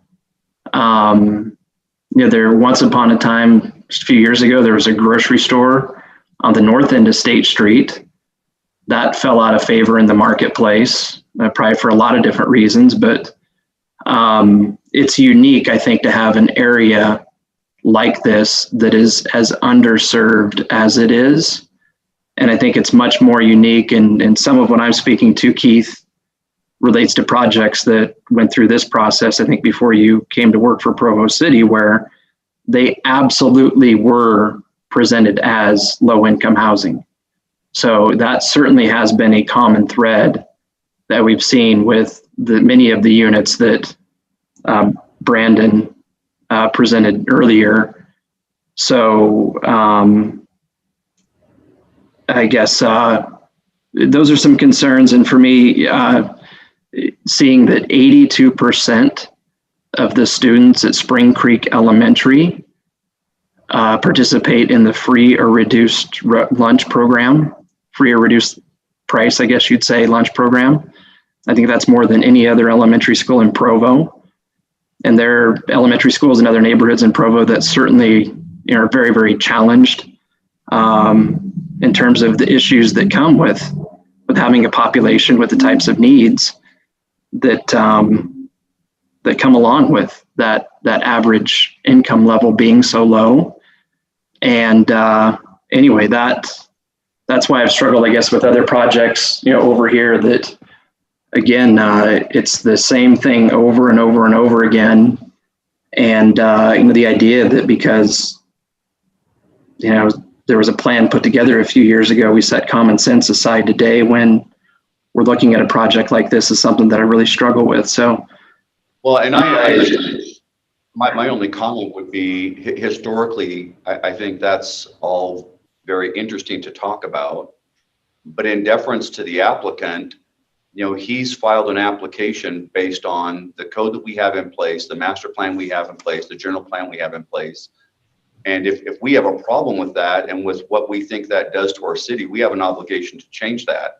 But I think it's difficult to ask the developer to meet historical problems that we may have created when he's just meeting the code and the requirements that we've put in place right now. So I think your comments are very interesting, but I think that's an awkward position to put the developer in when maybe there's steps that we could take and ought to be thinking about taking if those are changes we want to make going forward. Well, I appreciate that. And at the same time, the developer understands well, as does everybody on staff, the obligations that come with an advisory document versus a zone change. And, again, this is the appropriate time, certainly, to take a very hard look. It is the last chance for, maybe a century to get something right with this property. This is a permanent decision. And frankly, I do take a little bit of exception with, the idea that because this was put on an area plan a few years ago, now there's some obligation that a city has to approve a project with this kind of composition, when there are so many things in my mind that suggest that this is contributing towards a problem that will outlive everybody that's a part of the conversation today. So, I've made my thoughts clear. The concept plan for the commercial development on the corner, as I compare the amount of effort and thought that went into devising that with what we ask people to do when they want to develop single family neighborhoods on the west side of town and plan for street networks, lot layouts and things like that for properties, within a 500-foot halo, that's embarrassing for me. When, these sites are as critical as they are to, potentially raising the quality of life for people that I think need it in a lot of different ways. So I unfortunately will probably go on a little bit later. I need a break. I apologize to my colleagues. I missed some hands, but I'll start with Lisa Jensen. I had several thoughts as you were talking. The area plan is medium density residential, but the underlying zoning does not reflect that. It reflects something more optimistic, perhaps, or maybe was originally there. So I'm kind of torn because both of them make sense for different reasons. One of them meets a more neighborly feel of the area that someone was hopeful for, and then another one meets the perhaps reality of who wants to build next to the train tracks. That having been said, that's why we keep getting these large apartment style projects, because nobody really wants to build a single family home next to the train tracks. it would be nice. These look nice. The project looks very well laid out and great amenities. But I have a hard time believing that even if there's a high price tag on them, that they will want to spend that amount of money for a nicer place to live with the location that it is. The trains are very loud, sometimes all day long, but definitely in the evenings. Often they're very loud. And there's no amenities besides what this housing would offer. So I'm really baffled, as with Mr. Anderson, as to if it's such a great place to live, then why doesn't anybody want to build along where the drive-in theater used to be, the little strip mall areas that have been vacant for years?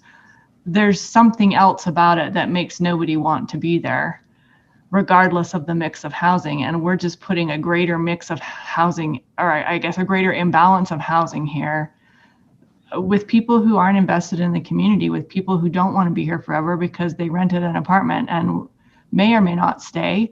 But we're not pushing this into owner occupied use for the most part. These are apartments that people will come and go. And I just don't see that helping, whether they're affluent or not. I just don't see that helping the composition of the neighborhood and drawing commercial uses that are helpful. So those are some thoughts I had as Mr. Anderson posed questions, and there's a lot of it we don't know the answer to. And yes, the applicant has met the requirements that are laid out in this neighborhood plan, but he is asking to rezone several parcels. So the requirements aren't entirely met because we have to change them in order to meet his request. So I'm torn. I'm not super excited about the project. I understand that it fits the letter of the law, but I don't think that more apartments are the answer to this neighborhood.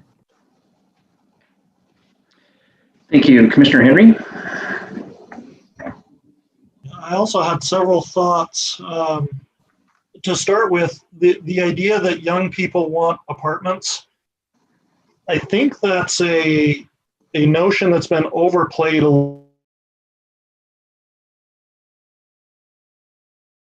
have lived in apartments, and there's a lot of evidence that's showing that the people who once wanted to live in an apartment now want a single family home as they're getting older, into their early to mid 30s. They start wanting single family homes.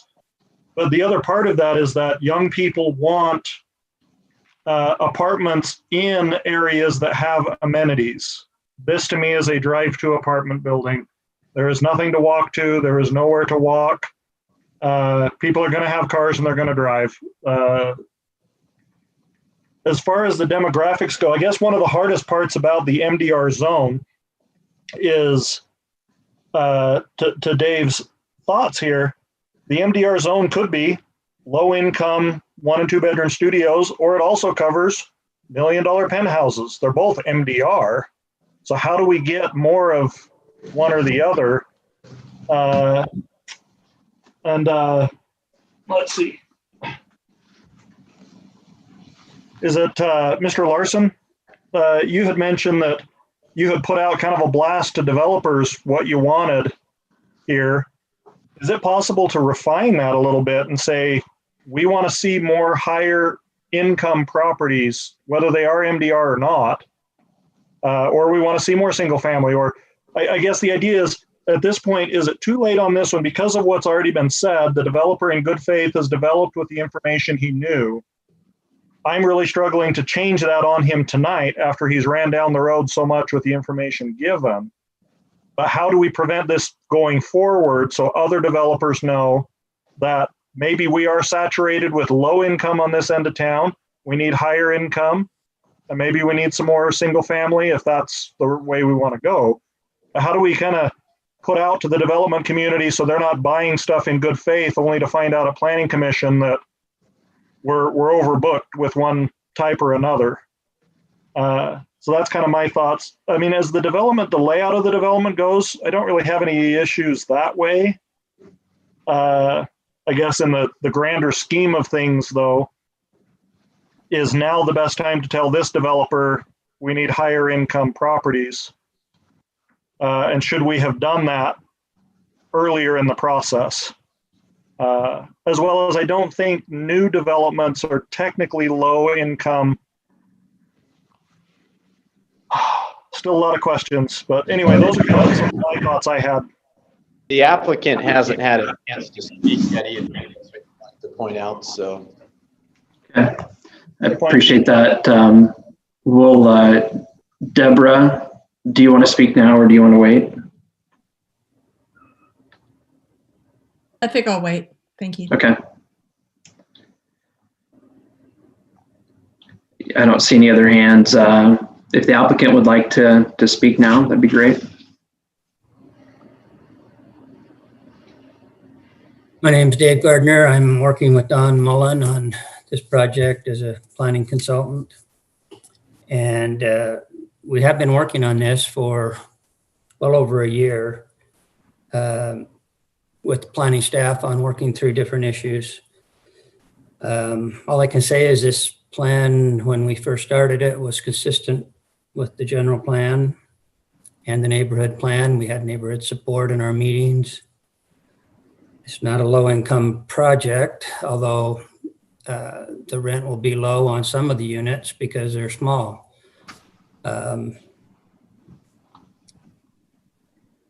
In our layout, we, like Brandon said, we have 140% of what's required for amenity space. We didn't ask for any parking waivers that you'd granted on some of the other projects earlier than us.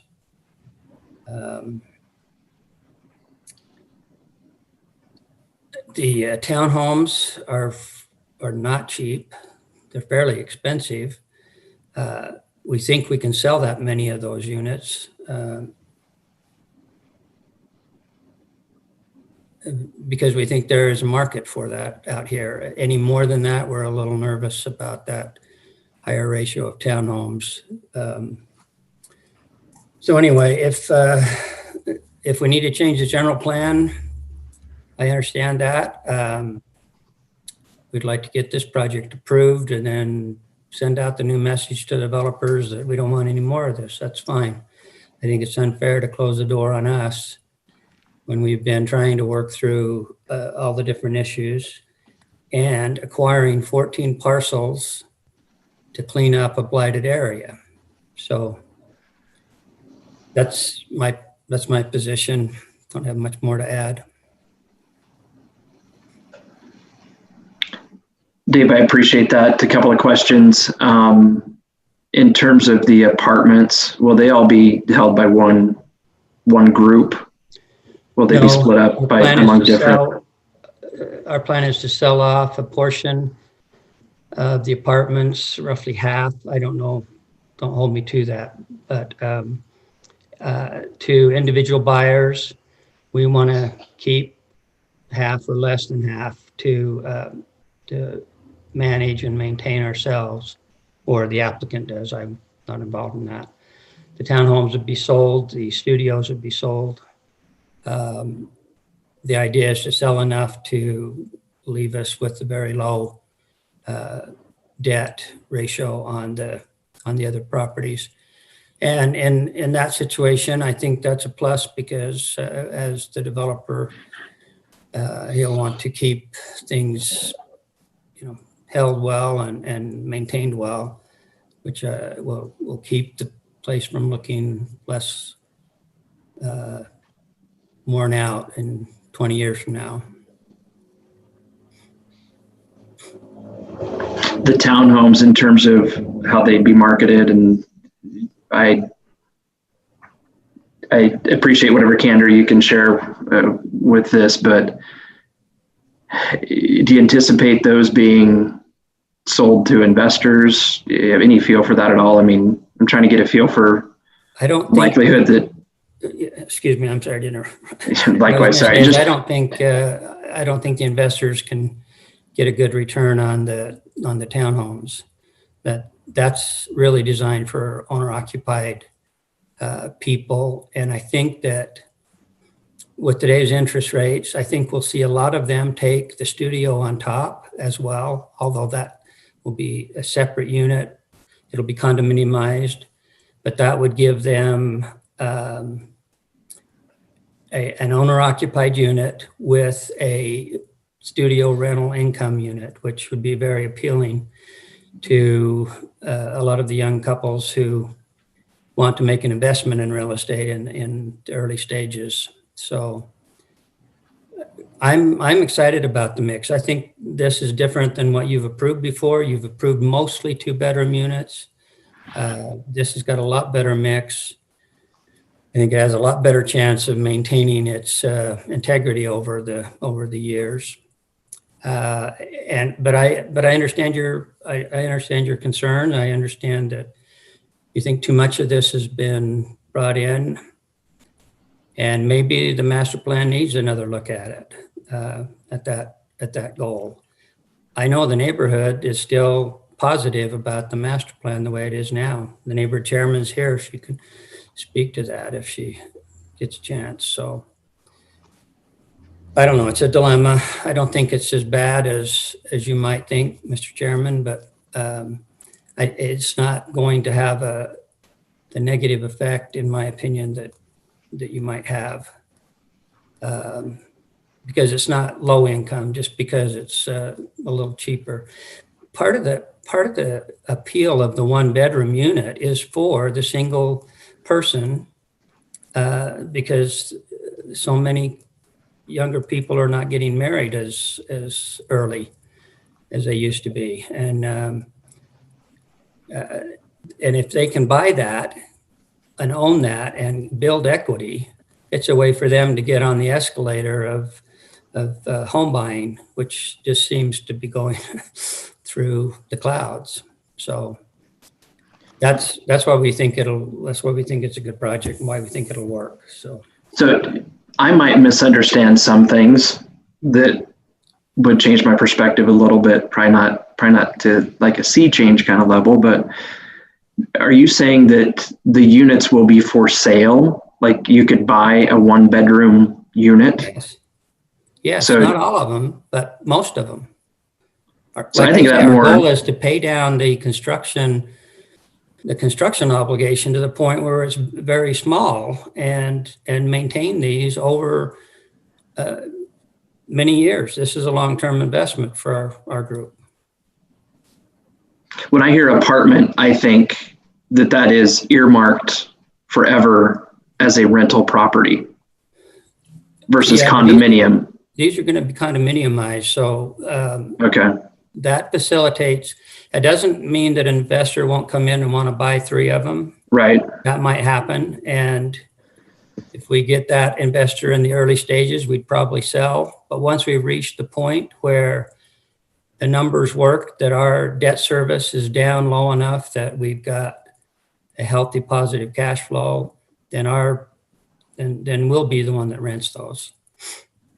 Okay. But I think the majority of the people that buy in here will be the owner, and they'll be the young single person or the young couple. The townhomes, I think they'll be the young family. It's impossible to speculate, but it seems like oftentimes that's the case with maybe like the first generation buyer. Any thoughts about how things evolve over time? Yeah, that's true. You know, the first project I ever did in Provo was Georgetown on the Park, very high-end townhome development in the river bottoms. And it's 40 years ago now that we did that project. And that's a very exclusive area, a very high price unit. And they've gone almost past the 50% rental, which surprises me. You would think that would all be owner occupied. So I'm not sure that we can predict the changes in the market like that.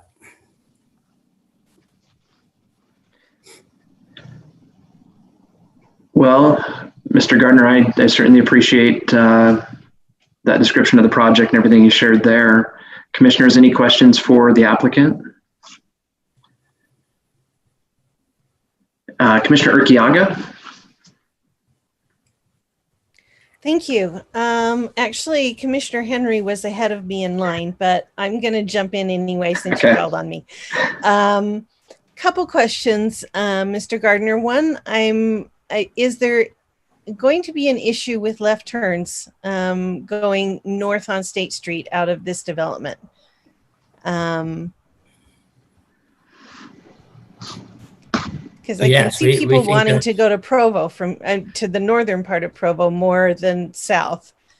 So that's a concern for me a little bit. Although I like the mix, I think that this looks pretty appropriate to the area that it's in.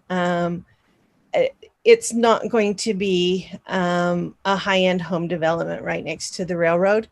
I do think that we should look at limiting how many of these large developments we continue to put in this area. But one thing I noticed about this one, that it's actually only about 1.5 miles from the medical school. And I could see married medical students, or I have a son who is, it was really hard for him to find an apartment a few months ago when he moved to Dallas area. And he would have loved to have one of these studio apartment type of places. So I can see certain people who are not necessarily low income families that would find this to be a desirable place, particularly because of amenities. But I do think we're getting overbuilt, especially with 2-bedroom units in this area. And I think that the city ought to be pushing for other things. And I would really like to see, and Mr. Gardner, I don't know if you have any clout with other developers, but gosh, if you could get some sort of a grocery store into that area, I think we would be a lot more happy about seeing these kinds of developments happen in that area. Not that you can bring it, but gosh, it would be great. I think that's one of our concern is the lack of amenities. And can you tell me what kinds of public transit are in that area? Is there a regular bus service or?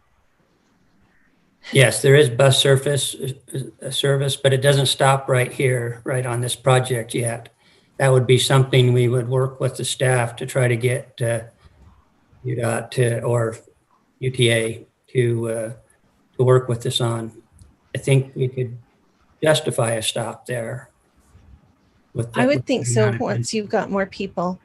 My other question is, and this is probably as much for staff, city staff, as it is for you.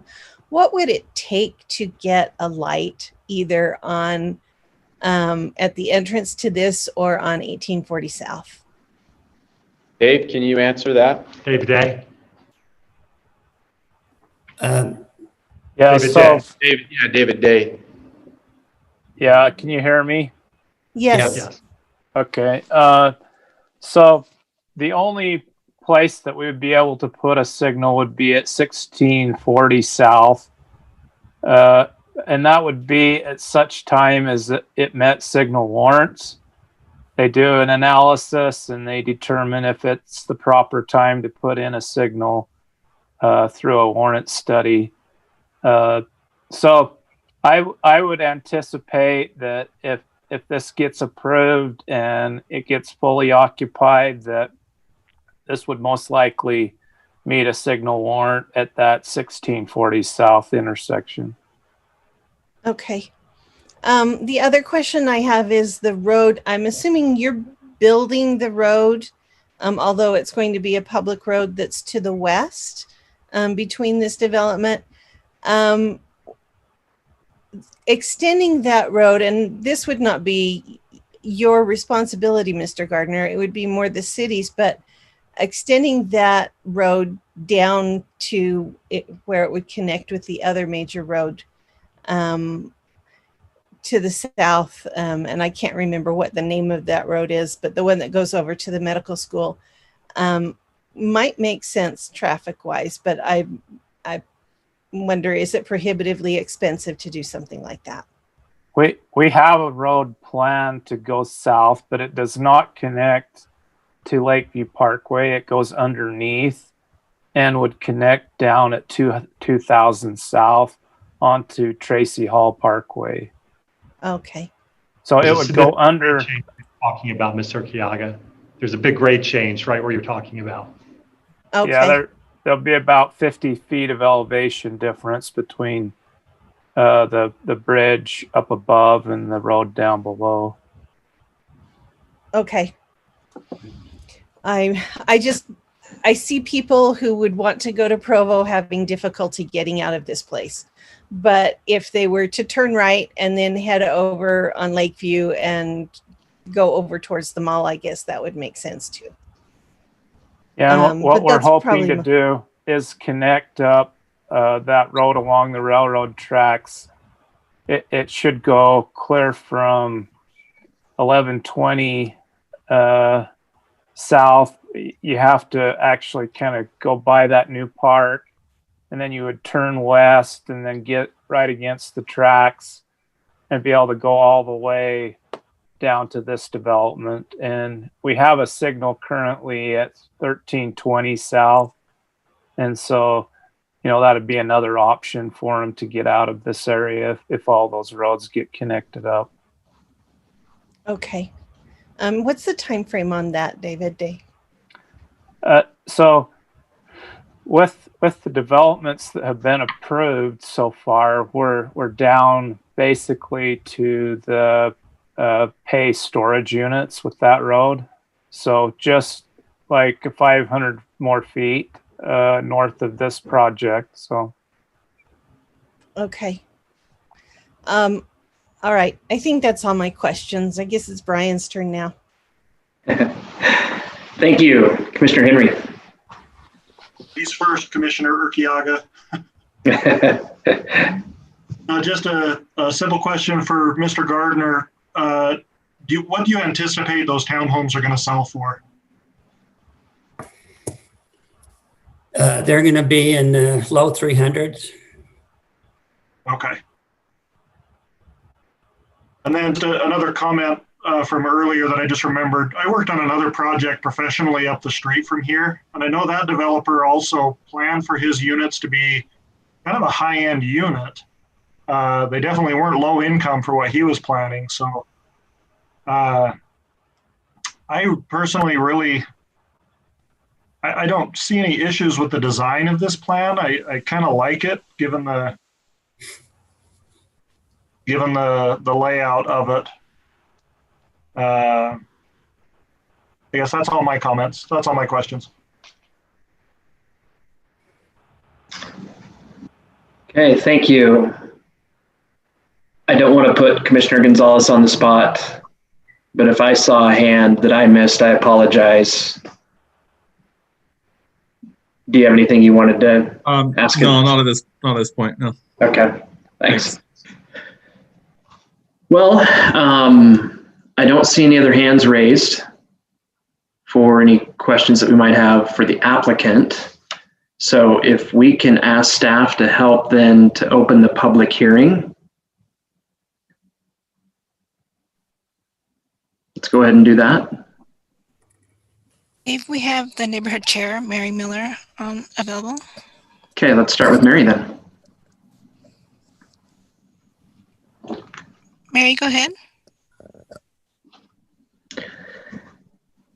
I'm here.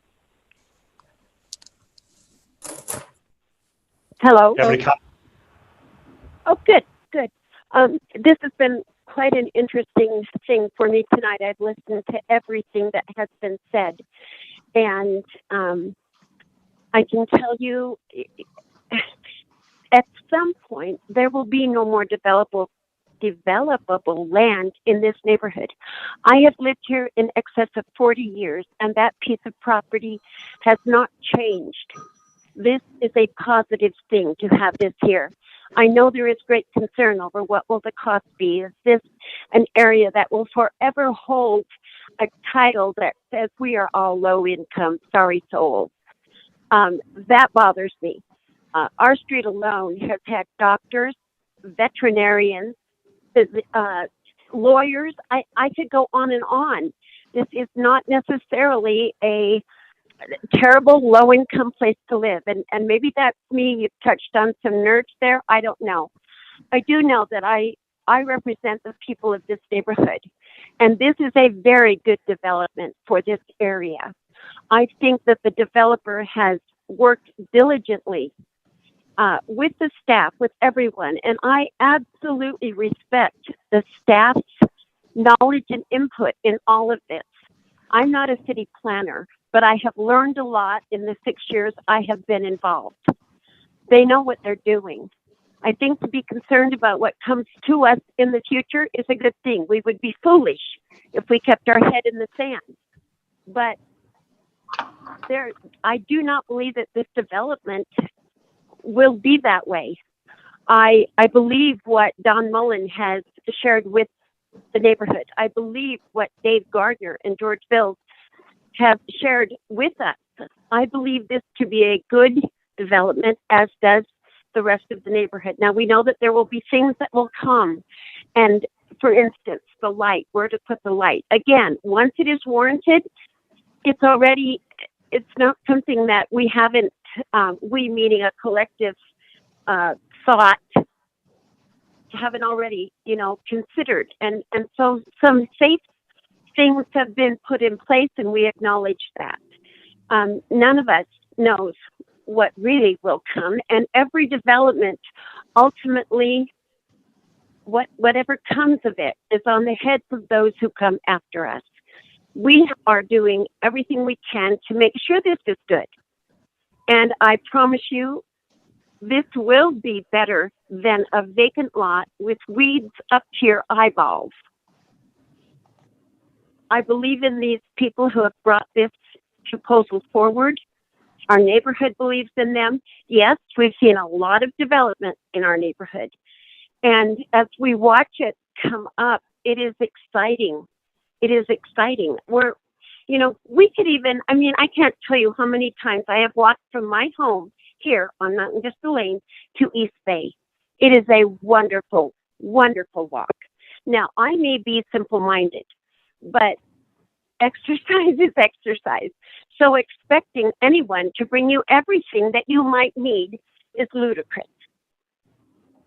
In 40 years, we have not been deprived of anything, and we have lived here more than that. So my hope tonight is that you'll take everything that has been brought forward by the economic development people, by the development services people, by the city planners, by the engineers, by Mr. Mullen and the people he has working with him to make this happen.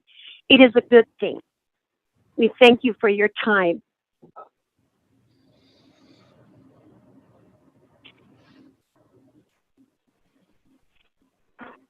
I can't tell if you shut me off or if you're all spellbound.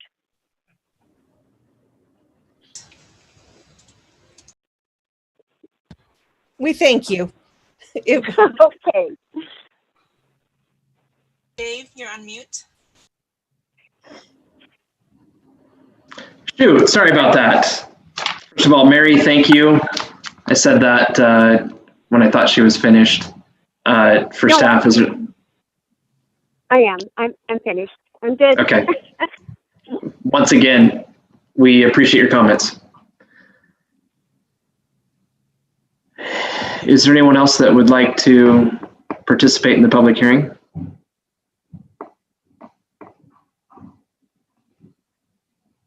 Caller 520, go ahead.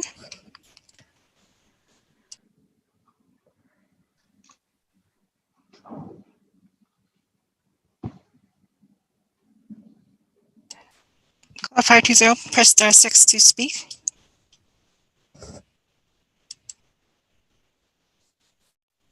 Can you hear me now? Yes. Oh, great. Thank you. This is Erin Preston on behalf of Treeside Charter School. I believe we have somebody from Treeside Charter School to follow me as well. Wanted to raise a couple of issues. First of all, Treeside is not opposed to Remington Commons going in or a housing development going into this area. However, there are still some concerns, including concerns that were previously brought. First of all, the traffic study.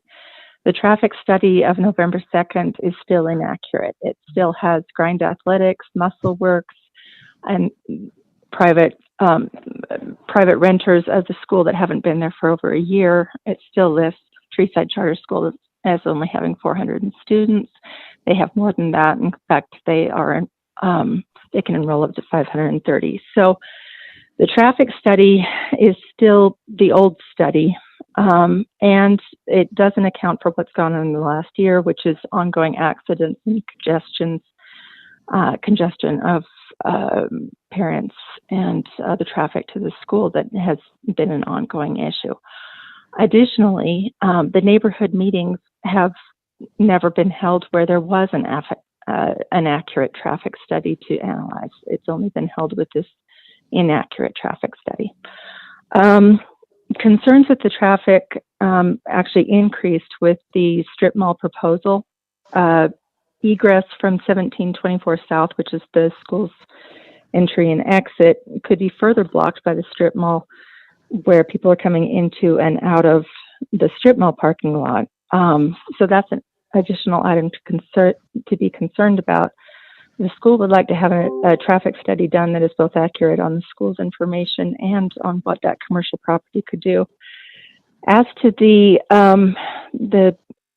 addition of the strip mall property, so many questions. Who's going to build that? Who's going to maintain it? Is the applicant acquiring the southern property themselves? And if not, who will do it? Will it have a separate developer? And thank you. Well, last thing, concern for the strip mall being so close to the school, particularly the school playground. How will students be protected? Thank you. Thank you. Once again, do we have anybody else? No public comments at this time. Give it another 10 seconds.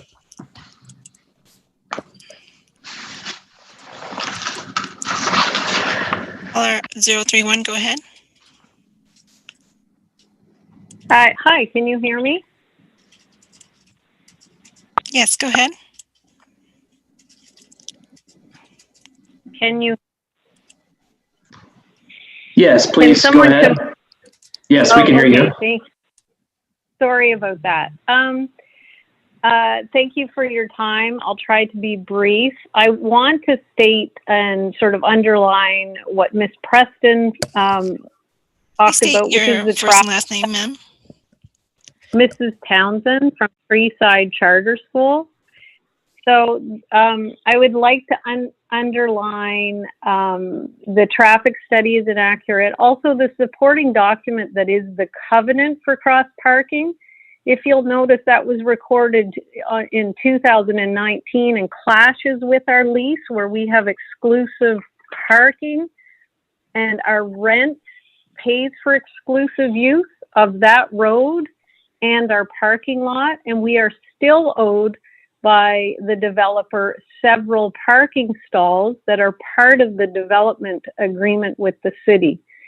Now, the concern that I have with that covenant for cross parking is it's basically a piece of paper that was done in my belief retroactively as a paper trail after the fact, where it's the developer giving himself the right to use our parking and our exit and entrance road. So Treeside has the exclusive lease on both buildings and the entrance and the exit and the parking lot. And regardless, we would have to be the ones that permit anyone to use it. And so therefore, I think that supporting document should be reviewed. The traffic, I have been a witness because I am an employee at that school with 3 accidents. So accidents do occur. I have evidence of such. I don't think that, so basically, I would suggest that you look at both of those, plus everything else I've enumerated in the previous meeting. Thank you. Mrs. Townsend, I have a question for you. Sure. Are you aware of a traffic study that's been done that points out the the errors that you're referencing? Have you hired a consultant, a professional to do a traffic study to provide accurate information in your mind to the situation? We did use some BYU students to help us out with this, yeah. But we are a nonprofit, so we try to use the public dollars that built this school, yeah, wisely. So we have a traffic study contrary to what's being used. Thank you. Before we take other comments, a quick question for David Day. Just kind of a follow-up on that. You referenced the traffic study that was provided relative to the Remington Commons project. I think, is that right? I think that was Brandon that referenced that. Okay. What was your question? Just whether there's been any other kind of study done to review that, peer review or anything like that to prove that it is or is not accurate? So there was an initial study done and then an update that was done after that. We'll have to look at it more detailed to see, what's been brought up here tonight. I look at it more of from the standpoint that as you develop this more dense, we're going to need a traffic signal. The delay on the left turn movements coming out of here to go northbound are just, they're going to get worse and worse to the point where a signal will be required to provide that access for left turn movements. Now, right turn movements, we'll probably be able to find a gap, but it's those vehicles that have to cross, 2 lanes of traffic coming southbound and another lane of traffic going northbound to find a gap. So it seems to me that no matter what the traffic study says, that's going to be something that's going to happen. And I appreciate that. And frankly, I tend to agree that even if the numbers on the traffic study weren't entirely right, or people were making assumptions or things like that that were inaccurate, there's only so much that's going to be done to improve the situation going forward, like installing the light, and that's probably about it. So anyway, I appreciate you taking a quick second to help me with that. Yeah, I was wondering if David Gardner could address the ownership of the driveway. That David Day could address the ownership of the driveway that bisects the northern and southern portion of that development. I would appreciate that for sure. Thanks. And I kind of went a little out of order. I apologize for that. But maybe before we touch on that, are there any other people that are on that want to speak as part of the public hearing? No additional public comments. Okay. Do you want to wait or not? No, we've had the slide up, so we're good. So we'll close the public hearing, and I don't know who maybe wants to go first on those two things that you brought up, Brandon, David Day or David Gardner. I according to what I'm looking at, I'm unable to see any kind of a recorded easement or anything like that. So that would have to be discovered in a more detailed, abstract analysis of the property ownership there. And maybe David Gardner has some of that. I don't know. Mr. Gardner, anything there that? Yeah, I'm the road that goes between the townhomes and the rest of our development is owned by Morley. I don't know what restrictions are on that as far as use. So just the ownership per se may not be the only critical thing on that. I haven't really gotten into that. I didn't. What I understand is that won't That won't change. The school or whatever that the school evolves into is going to have access on that road. And we have access on that road as well. How does the cross-access easement impact that issue? For parking or for just access? Access. I know a cross-access easement exists for the property because it was submitted with the application. Right. I'm not sure I understand your question. We both have. I'm just saying. I'm just noting that it exists, and I'm asking if how that affects the question of whether or not there's access to the rest of the development through that driveway. Oh, to the south? Just to the development generally. Does the existence of a cross-access easement grant access for the people who will be who will be living at the development? Right. Both would have right to use that road, and both would have access on that road.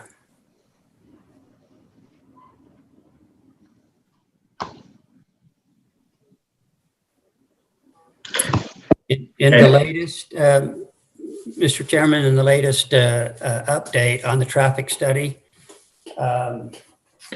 it indicated that the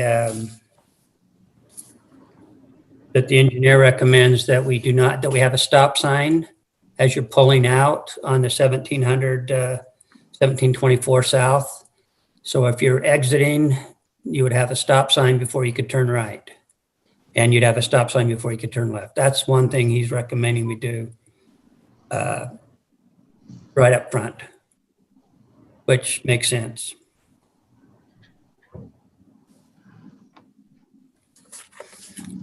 Well, I appreciate that.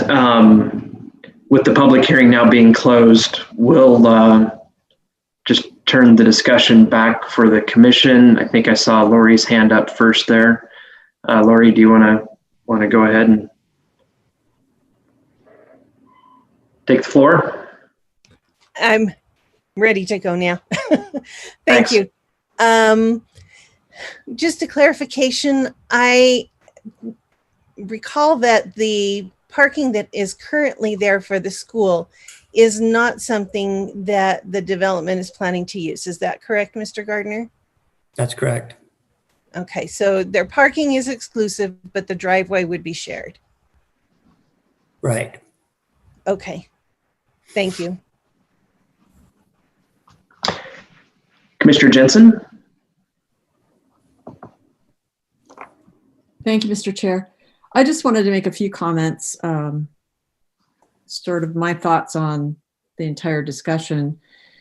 First of all, this portion of State Street is a redeveloping corridor with an industrial legacy. So we're starting kind of behind the eight ball with this entire corridor. Even Mr. Gardner stated it's a blighted area, and it is. It's blighted. That's why you haven't seen any development happening for such a long time.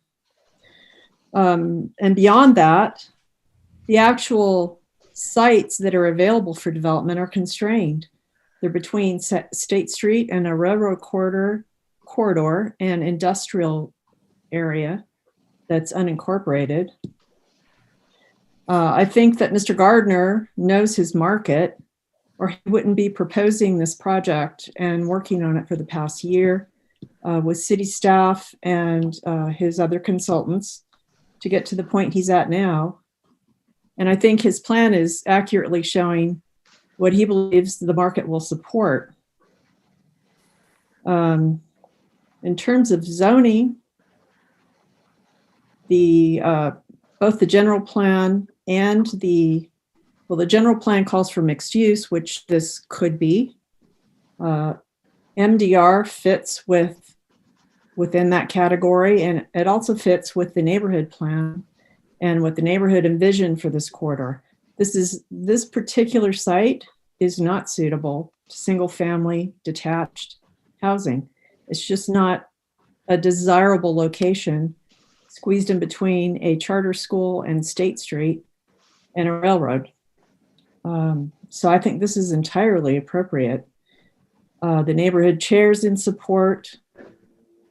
And I think since we do have design guidelines for the State Street corridor, that will help ensure that the quality of development is appropriate. And we have a developer who has shown a lot of willingness to work with city staff to make his project, as good as possible. So I think that this is a very appropriate project. I think the zoning change is appropriate as well under the general plan and the neighborhood plan. And I think we've kind of beaten a dead horse here. I think we've discussed some very good points. And it may be that moving forward in the future, we want to change the neighborhood plan land use designations. That's an evolving thing over time, but this is a blighted corridor. I am really pleased to see people willing to invest in it and develop there.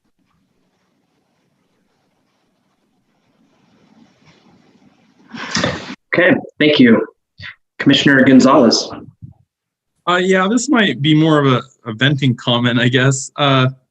There seems to be some kind of disconnect between what happens on Planning Commission and then what gets advanced to City Council.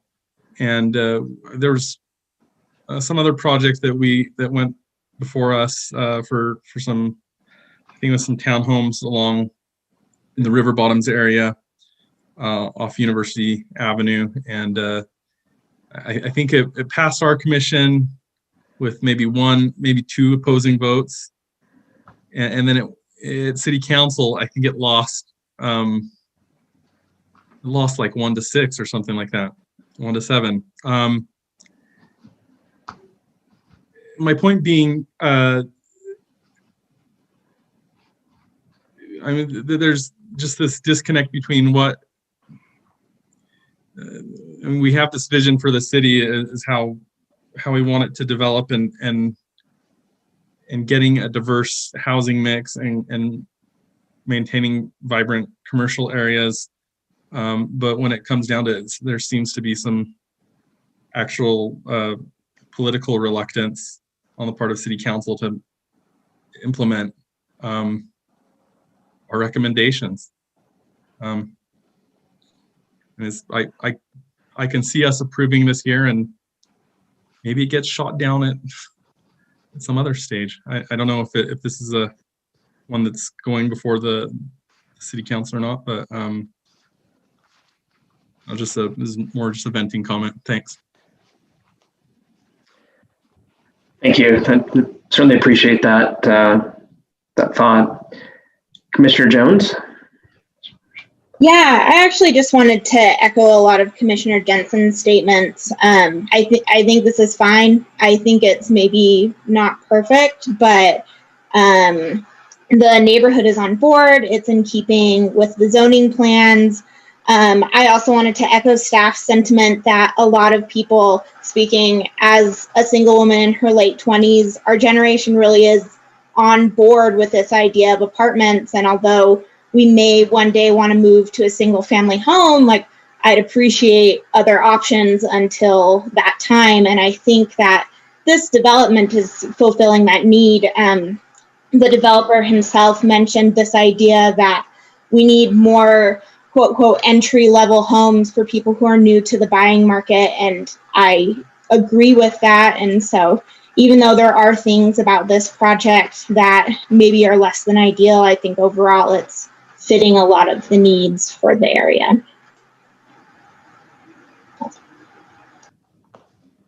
Okay, thank you.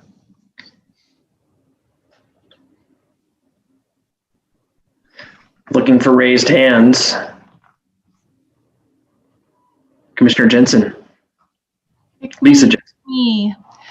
I just wanted to clarify that I feel very similar as Ms. Jones just said and as Deborah Jensen said. I have concerns that were shared by Mr. Anderson about how do we help the development be pushed in the right direction that will help this neighborhood.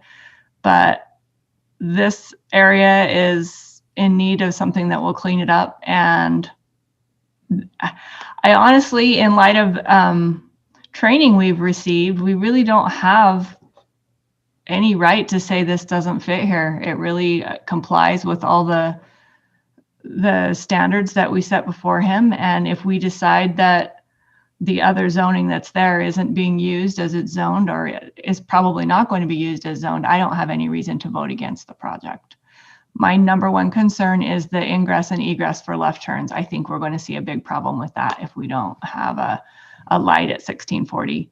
But the project itself, I think, is on the higher end of what we could expect in a medium density residential proposal for this area. So like I say, I don't know how to solve all the other problems that have been discussed, but I really feel like as far as this applicant is concerned, I'm in support of the project.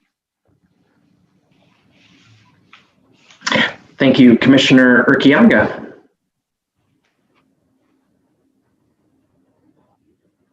I keep turning myself to mute. I'm ready to make a motion. Please, we have two different items, so one at a time, maybe. Yes, I move that we set forward a positive recommendation to the City Council for item 1. George Bills of Gardner and Associates requests the rezoning of approximately 8.5 acres from CM heavy commercial, RA residential agricultural, one family residential, and agricultural to the MDR medium density residential zone to facilitate the construction of a 204 dwelling unit with 30 townhomes, 30 studio apartments, 64 two-bedroom apartments, and 81 bedroom apartments located at approximately 1724 South State Street. It was a mouthful. Do we have a motion? Do we have a second? I'll second Yaga's motion. Okay. It was a Jensen, I think, right? Lisa, was that you that barely, it wasn't? Sorry. I think it was Deborah and was it Allie?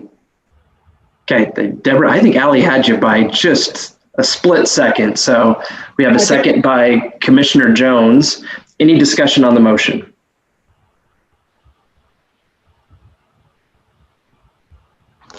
I don't see any hands.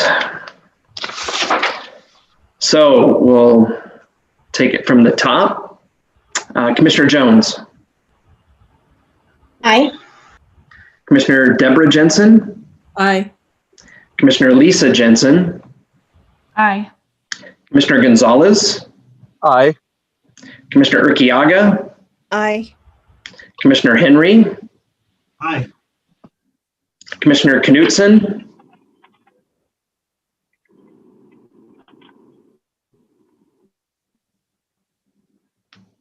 Thank you. One more time. Aye. Thank you. That was aye from Commissioner Knutson. And Commissioner Phillips. Aye. And I vote nay. So the motion carries 8-1. And with that, if item number 2, I see Commissioner Henry's hand up. I'd like to go ahead and make a motion. Please do.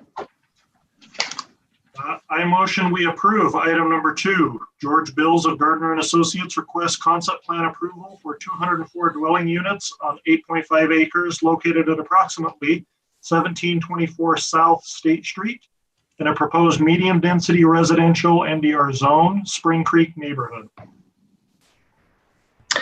Thank you. We have a motion, and I see Lisa Jensen's hand up. Commissioner Jensen. I just wanted to maybe modify that, or maybe we have to do a new motion, but I noticed on page 4 that the staff asked us to encourage the applicant to, how much? They want us to ask the applicant to encourage alternative transportation options. And then I think we maybe could ask that they require that the access that they've shown on their schematic that they submitted be retained to the property on the south end, so that we don't close that off for access for future development. But I don't know if we have the authority to do that. Mr. Larson, do we have authority to make that a condition? I'm sorry, to include the south property as well? I think if you make those suggestions, that would be just fine, Ms. Jensen, because I think the developer will do what you've suggested. Okay, I just wanted to make sure that since coming in from the north is probably a useful access to maintain for any commercial development to the south, I wanted to make sure that the developer of this residential parcel doesn't shut that off. So I just wanted to ask for that. Okay, we have a motion. Do we have a second on Commissioner Henry's motion?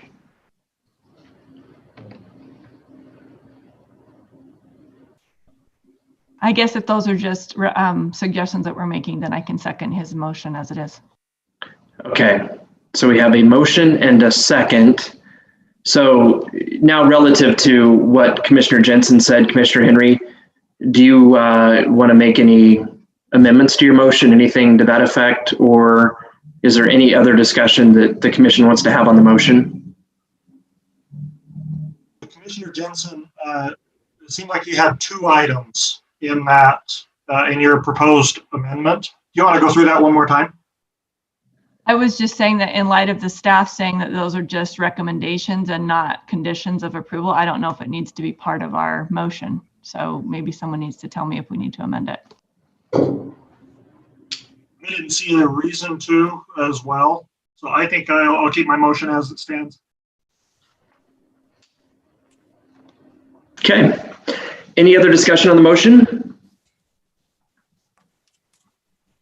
I don't see any hands, so you guys are probably getting ready to the order. Excuse me, you're probably getting used to the order here. We'll start with Commissioner Jones. Aye. Commissioner Deborah Jensen. Aye.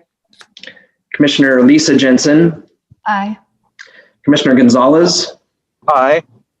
Commissioner Urquiaga. Aye. Commissioner Henry. Aye. Commissioner Knutson. Aye.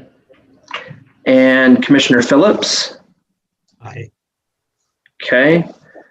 And in light of voting against the zone change, I'm going to abstain on that one. So that is 8-0, motion carries. And that's it for the night, I believe, right? Yes, sir. Okay, great. So I'll move that we adjourn and everybody have a great Christmas. I'll second that. And a second, thank you. All in favor? Aye. Aye. Aye. Happy holidays. I have a clarifying question. Are our meetings the 2nd and 4th next year as well? Yes. Okay. Okay. Thank you. See y'all in January. See you guys. Enjoy the holidays. Thank you, Robert. Went longer than I thought it was going to go, but Yeah, it's all right. longer.